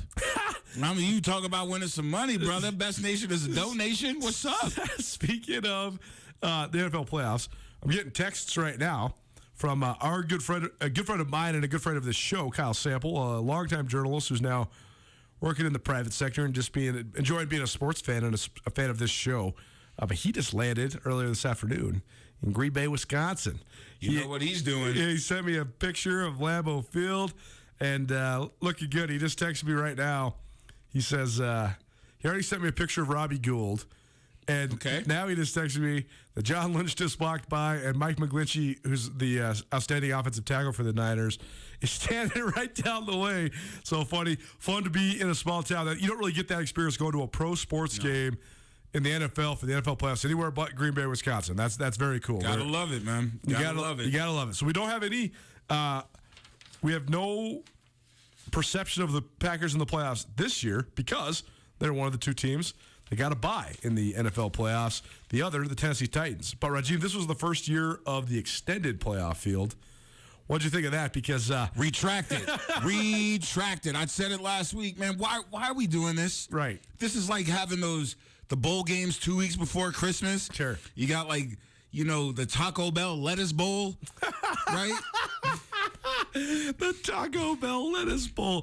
Rajiv's full of the lines today. He was telling me earlier that he is a Pinterest aficionado, so that's pretty funny. I didn't expect. I love me some Pinterest. And there's good stuff on there, man. You want to know what's one of the best things on Pinterest? The chef boards, the cooking, the recipes. Dude, recipes. fire. Gives me ideas about. Anyway, that's another story for another day. 100%. But I agree with you. I thought that both the Steelers and the Eagles did not show well. They looked bad, and it was, because they're garbage. Right. First of all, they play in the NFC least. Let's begin at the beginning. Every team, including my beloved Giants, are doo-doo, okay? My man Andrew Houghton, loved the brother except for his taste in football teams, came in at the top of the studio and admitted, you were right. There's no reason for these teams to be in the playoffs. None. Right. None. Well, the one team that did deserve to be in the playoffs, because they did win 12 games, but then they also stubbed their toe and lost at home, the Dallas Cowboys. So speaking of the NFC least, I always just think that one of the funniest parts about being an NFL fan is when the Cowboys inevitably fail to live up to their outrageously too high expectations every year, and then watching just the utter meltdown that happens. Oh, I love it. Jerry Jones canceled his radio interviews for a whole week. Now there's all this talk that they're going to fire Mike McCarthy and hire Jimmy Johnson was the first name that I heard. Like, bro, Jimmy Johnson's 80. He hasn't coached since the 90s. What are we talking about here? I'll be honest, you should have never let him go the first time. But there's no way he would still be coaching if he was still. No. Dude's 80, man. He was in his prime before I was born. Like this. Oh, I know, man. Plus, he's making more money sitting up there on the studio at a studio counter. It keeps his hair a lot beautiful, more well coiffed, if you will. No question.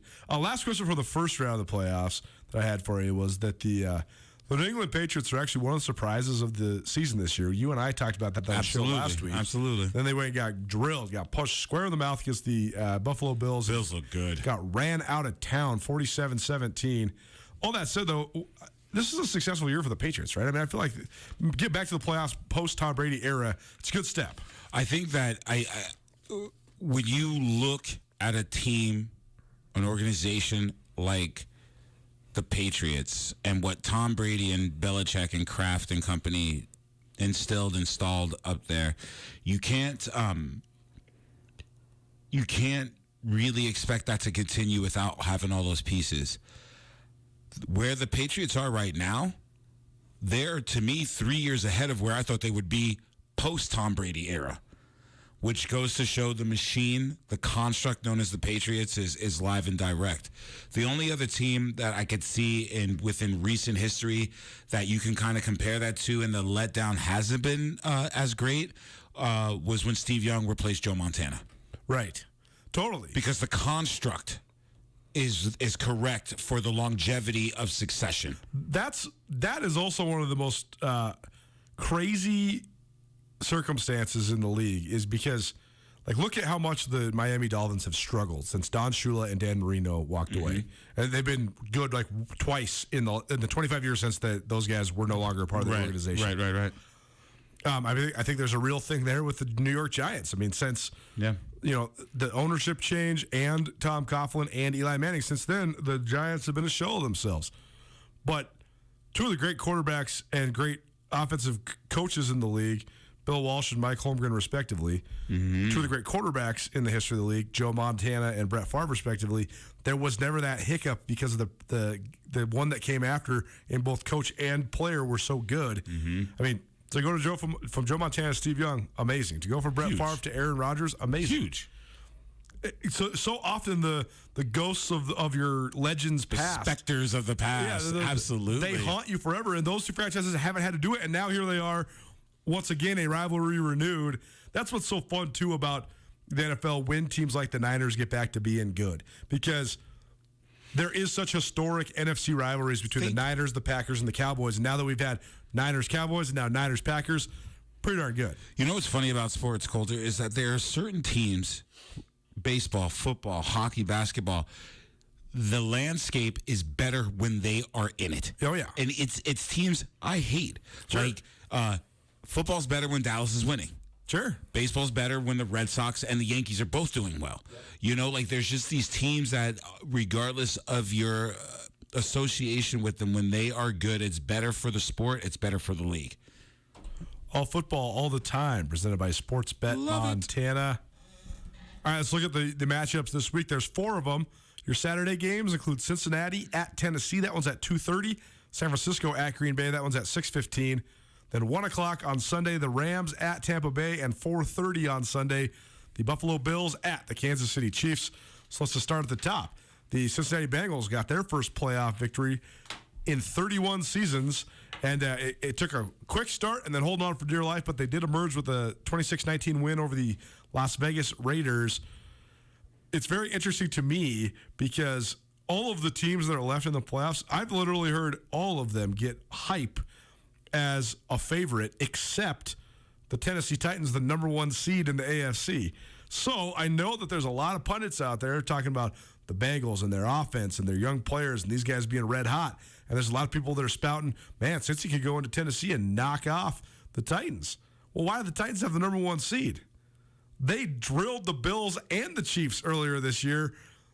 And everybody's talking about the Bills and the Chiefs as like the de facto Super Bowl this weekend. Nobody's got any respect for Tennessee. They won 12 games in the AFC. I don't know how the Titans are getting so overlooked. Actually, when you lose, games in the AFC. I was going to say 13. Yeah, 13 part games. It's the 17-game season. Part of that is when you lose the Clydesdale, known as Derrick Henry, and you still have Ryan Tannehill at the helm. The expectations went below the wine cellar, if you will. But I tell you right now, anyone wearing that steely blue that they wear, they're sitting there being like, please forget about us. Please keep us in the dark. Please keep us under your umbrellas. Because defensively, that team is loaded. And they are just salty, Coulter. That's exactly right. There's this sort of emerging way of describing that. My brother has talked about it. Brooks Nuanez has talked about it on this show a couple times. Big B. And in the NFL, within the league, they call it attitude defense. Because it's a scheme, it's a whatever, but when you see these guys celebrating like they're celebrating and just party on the hat, talking, that's the perfect formula for Mike Vrabel. Because what is he? He's an attitude coach. They've been waiting forever for him to get the dudes he needed on defense so they could have is there a coach that has more of an edge in the league than Mike Vrabel? I mean, he's definitely the one that can walk the walk as much as he talks the talk. Yeah, I mean, if you gave certain coaches back a couple of years, sure. Ron Rivera scares the snot out of me. I ain't messing with that, brother. Yeah, no, for sure. That's a good one for sure. Thank you. But I mean, I think it's being overplayed that Cincinnati's going to go into Nashville and beat the Titans. I think that the Titans are I'm not going to say easy winner because we're in the final 8 of the NFL playoffs, but the Titans are a favorite in this game. Well, you know what it is. It's the Madden generation. When you look at Cincinnati, they are sexy, they are sleek, they are fast, they are very young, very hip, very tuned into like culture, swagger. Going back to the word you just used, attitude. They're the attractive pick, and when they've also defied their own history by winning one for the first time in 3+ decades, 31 years, yes, 31 years, right? So with that being said, like it's almost that almost overly pretty low hanging piece of fruit. Sorry for that.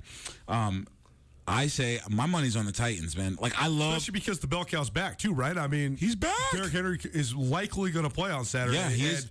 Ironically, the fact that he's been injured actually, I think, helps him in the playoffs because if his injury is healed, he doesn't have nearly the wear and tear he would have at this point in the year. No, and I tell you, for those guys that have been playing versus Derrick Henry, that's not someone you want to see fresh.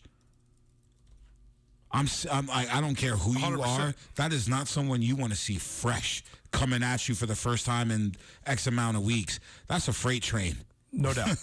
That helps him. That also helps the play action aspect of the offense of the Tennessee Titans and creates a little security blanket for Tannehill. Nuanez now, ESPN Radio, as well as SWX Montana Television. I'm Coulter Nuanez. Rajim Seabrook in with me here on ESPN Radio. Here's what we're going to do. We want to talk about the other 3 NFL playoff games, but we got to pay one more set of bills. So one last break for you here this show as well as this week. We'll be back with you in just a few minutes. Keep it right here, ESPN Radio. Paul Ryan is a name that's been synonymous with law around the Garden City for decades. And Paul is excited to announce the expansion of his firm to Ryan, Holloway, and Miller. Paul Ryan, Nate Holloway, and Angie Miller have a fierce love for their community, and they want to help you with any of your legal needs. From auto accidents to medical malpractice to wrongful death or any criminal defense, Ryan, Holloway, and Miller should be your first call. When it comes to personal injury or criminal defense, call Ryan, Holloway, and Miller today. Ryan, Holloway, and Miller, your Montana attorneys.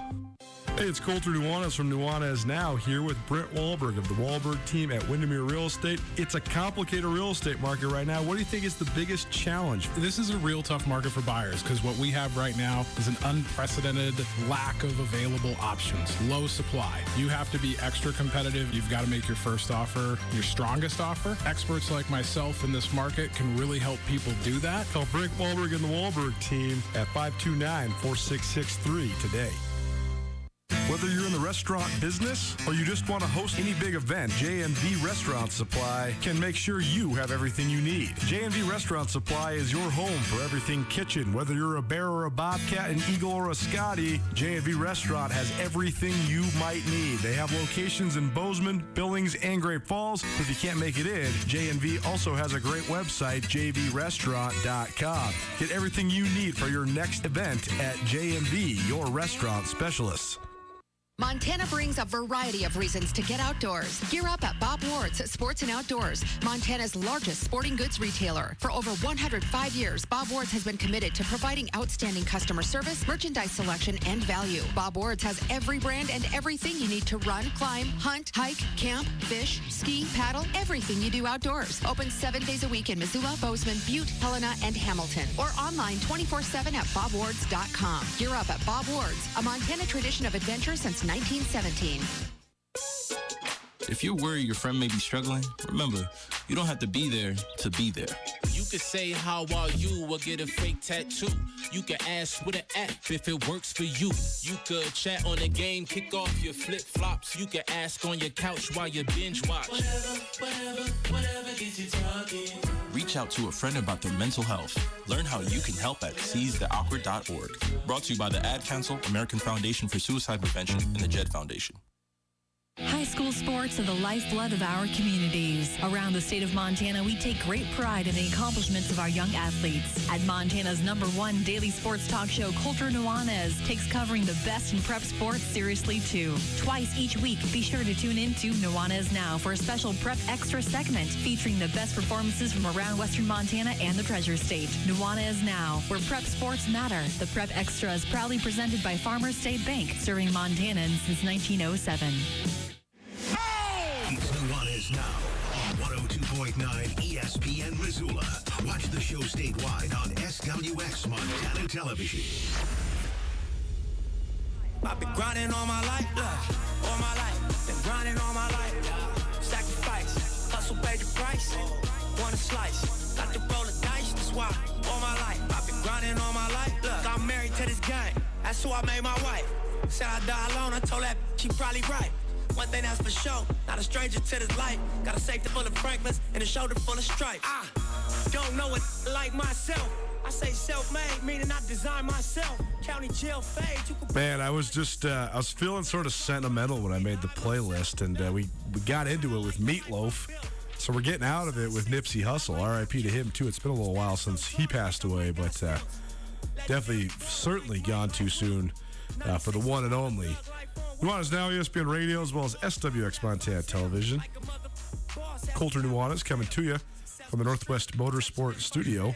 Northwest Motorsport having their anniversary sale right now. They have huge discounts on their lots as well as at nwmsrocks.com.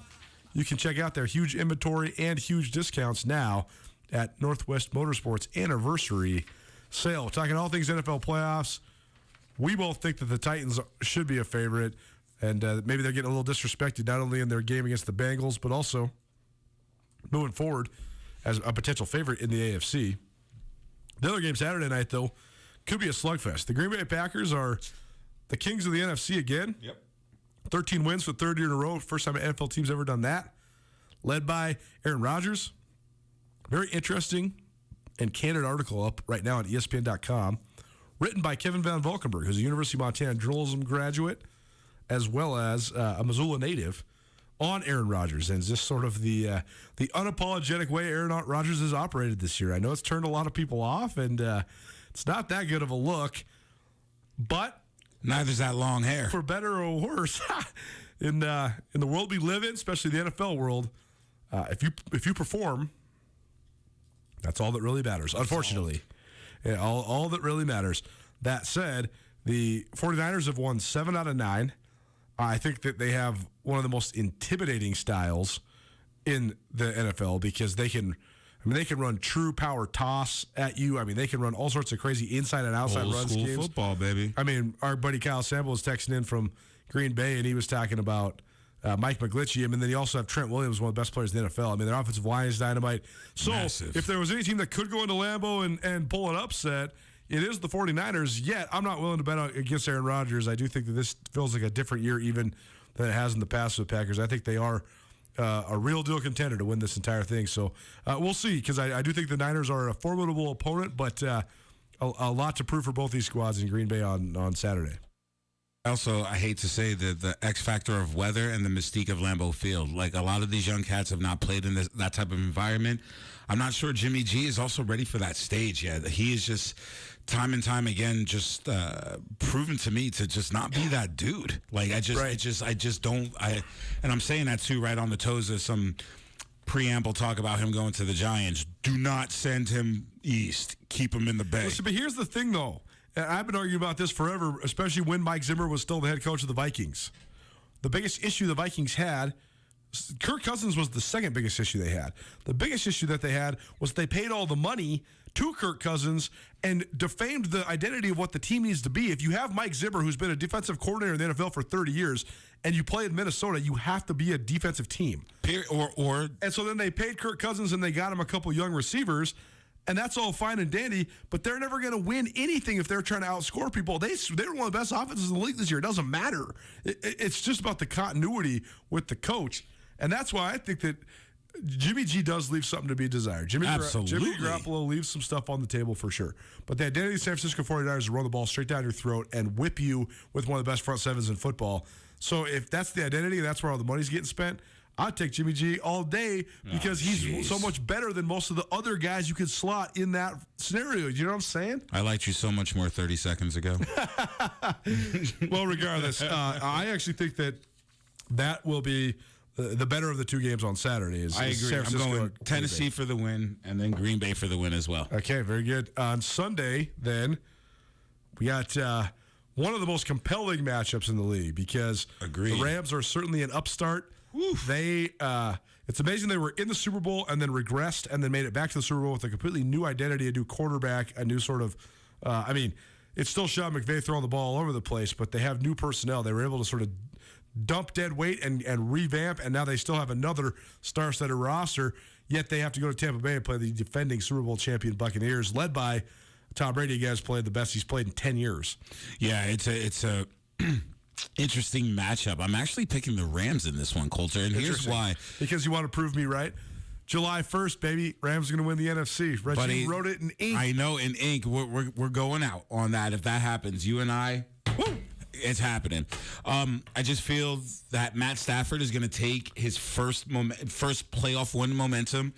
He has got nothing but utmost trust in Cooper Kupp, and I just think the Rams are rolling right now. The Tampa Bay's Bucs defense is salty. They are playing downhill at every position. They're just straight up thumpers. But I just think that if it comes out to an offense versus an offense and having to put points on the board, I feel that the Rams are going to come out on top of this. And I want my man's prediction to come into fruition. You gotta love it. Nuanez Now, ESPN Radio, as well as SWX Montana Television. Thanks for hanging out with us on a Friday. About 5 minutes left here, so let's talk. Because I actually agree with you, too. Tampa Bay, on one hand, they are the defending champs, and when their defense is rolling, oh boy, they're really, really, really, really good. Very good. Agreed. That said, they have won some games down the stretch here against overmatched opponents, whereas the Rams have been winning games down the stretch against dynamite opponents. Absolutely, and that'll be a good test for that front seven for the Tampa Bay Buccaneers. Cam Akers' return for the Rams also big. He's huge. He's not necessarily like a superstar, but he's a above average to standout level running back, and him coming back really helps the Rams as well. So I don't know. I think that's a coin flip game right now. The Rams are 3-point dogs on the road, plus 125 on the money line. So we'll see. The last game, though, is the most anticipated matchup. Absolutely. And over the weekend, we had a stinker on Sunday Night Football with Kansas City just playing 7-on-7 against the Steelers for 3 quarters. And the Bills doing the same against the Patriots. Totally. For Both 4 night quarters. games were not that fun. Yeah, I was in a movie for the first half of the Patriots game, and I was not disappointed that I missed any of the game because I walked out and I was like, oh, let's go watch the second half. Oh, it's 33-3. Probably not. Unbelievable. But the most anticipated matchup of this weekend and of the playoffs so far is those Buffalo Bills at the Kansas City Chiefs. What do you think of this one? Buddy, that's my son's team and the Chiefs. And if I don't say Kansas City Chiefs, I will be disowned by my 9-year-old son. So I'm going with my son, Patrick Mahomes, the human tomato and Andy Reid, and the Chiefs. The human tomato. Tell me that boy don't look like a big old cherry tomato when he wear all that red on the sideline. Gotta love it. Come on, son. Big red. Gotta love it. The Bills, of these teams left, it's kind of like, okay, Cincinnati, explosive offense, quarterback driven. Tennessee, attitude defense, run game driven. San Francisco, same thing. Attitude defense, run game driven. Green Bay, superstar quarterback. Rams, they actually got a little bit of both. And Matt Stafford, I thought was a huge breakthrough for him winning his first playoff game last week. The Bucs have a little bit of both because they are defense driven. But if Tom Brady's going to play like he's 28 instead of 44, leading the league in passing yards and throwing 43 touchdowns, hard to say they're not quarterback driven as well. Subway sandwiches and Ugg boots, baby. But the Chiefs defense was incredibly maligned all year long. And then finally Patrick Mahomes snared that and said, hey, it don't matter if we're going to suck on defense. We're just going to go score 35 a game. I'll throw to Travis Kelce every single play, and we're going to roll. But the Bills, though, I think have the best combination of an elite player at quarterback as well as an elite defensive unit from top to bottom. I think the Bills are the best remaining defense left in the NFL playoffs. And then you pair that with the only guy I think who can get hot enough to beat Patrick Mahomes when he's at his best. There's 2 of them. It's Josh Allen and Aaron Rodgers. And the fact that the Bills got that dynamite of a defense and that talent at quarterback makes for an incredibly intriguing game. Yeah, Josh Allen is he's fun to watch. And the Bills just have a different feel to them. Like, they don't feel like what traditional Buffalo Bills teams have felt like. Right. The vibe, the frequency, and the signature that they're giving off right now, the Bills look legit, man. And Josh Allen is leading the way, him and old Stephanie Diggs.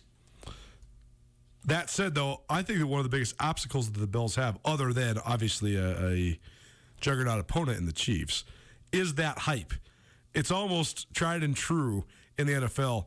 The team that we think is the team that's going to be the team that not surprise everybody, but the team that gets hot and rides that hot streak all the way. Sometimes that happens, and then sometimes that gets in the way. Being anointed, that team gets in your way. So I just wonder if I just think it's when everybody is on you and they say you're going to go on the road and beat Kansas City at Arrowhead Stadium. I just think that can cloud your vision because it makes it seem like it's a little bit easier than it actually is to go on the road and beat Patrick Mahomes at Arrowhead. Show up, get off the bus, strap it on. I'm ready for a good game either which way, my friend. All football, all the time, presented by Sportsbet Montana. Again, quickly the lines right now as we're broadcasting here on a Friday afternoon. The Bengals are 3.5-point dogs, so Tennessee minus 3.5. The Packers 5.5-point favorites at Lambeau. The Tampa Bay Buccaneers are 3-point favorites at home, and the Kansas City Chiefs just 1.5-point favorites at home. Some good totals for you, but very rare you see a total of 54, over under 54 in the Bills-Chiefs game. That's a lot different than in the mid-40s like some of these other games. So could be a lot of points scored at Arrowhead. Rajiv Seabrook in studio with me, Colter Nuanez. Thanks for being here, buddy. It's Thanks always for great. having me, man. Love you, brother. Always great talking to you. Much love to you as well. We will be back at it on Monday. Hope you have yourself a phenomenal weekend. Be safe out there. Enjoy yourself some time outside, inside with some friends, family, everybody in between. We'll be back at it 4 p.m. Montana Basketball Hour. Kick things off. See you then. Nuanez now. Is 2022 the year you're finally ready to step up your hair game? If you're not sure where to go, look no farther than Compass Barbershop.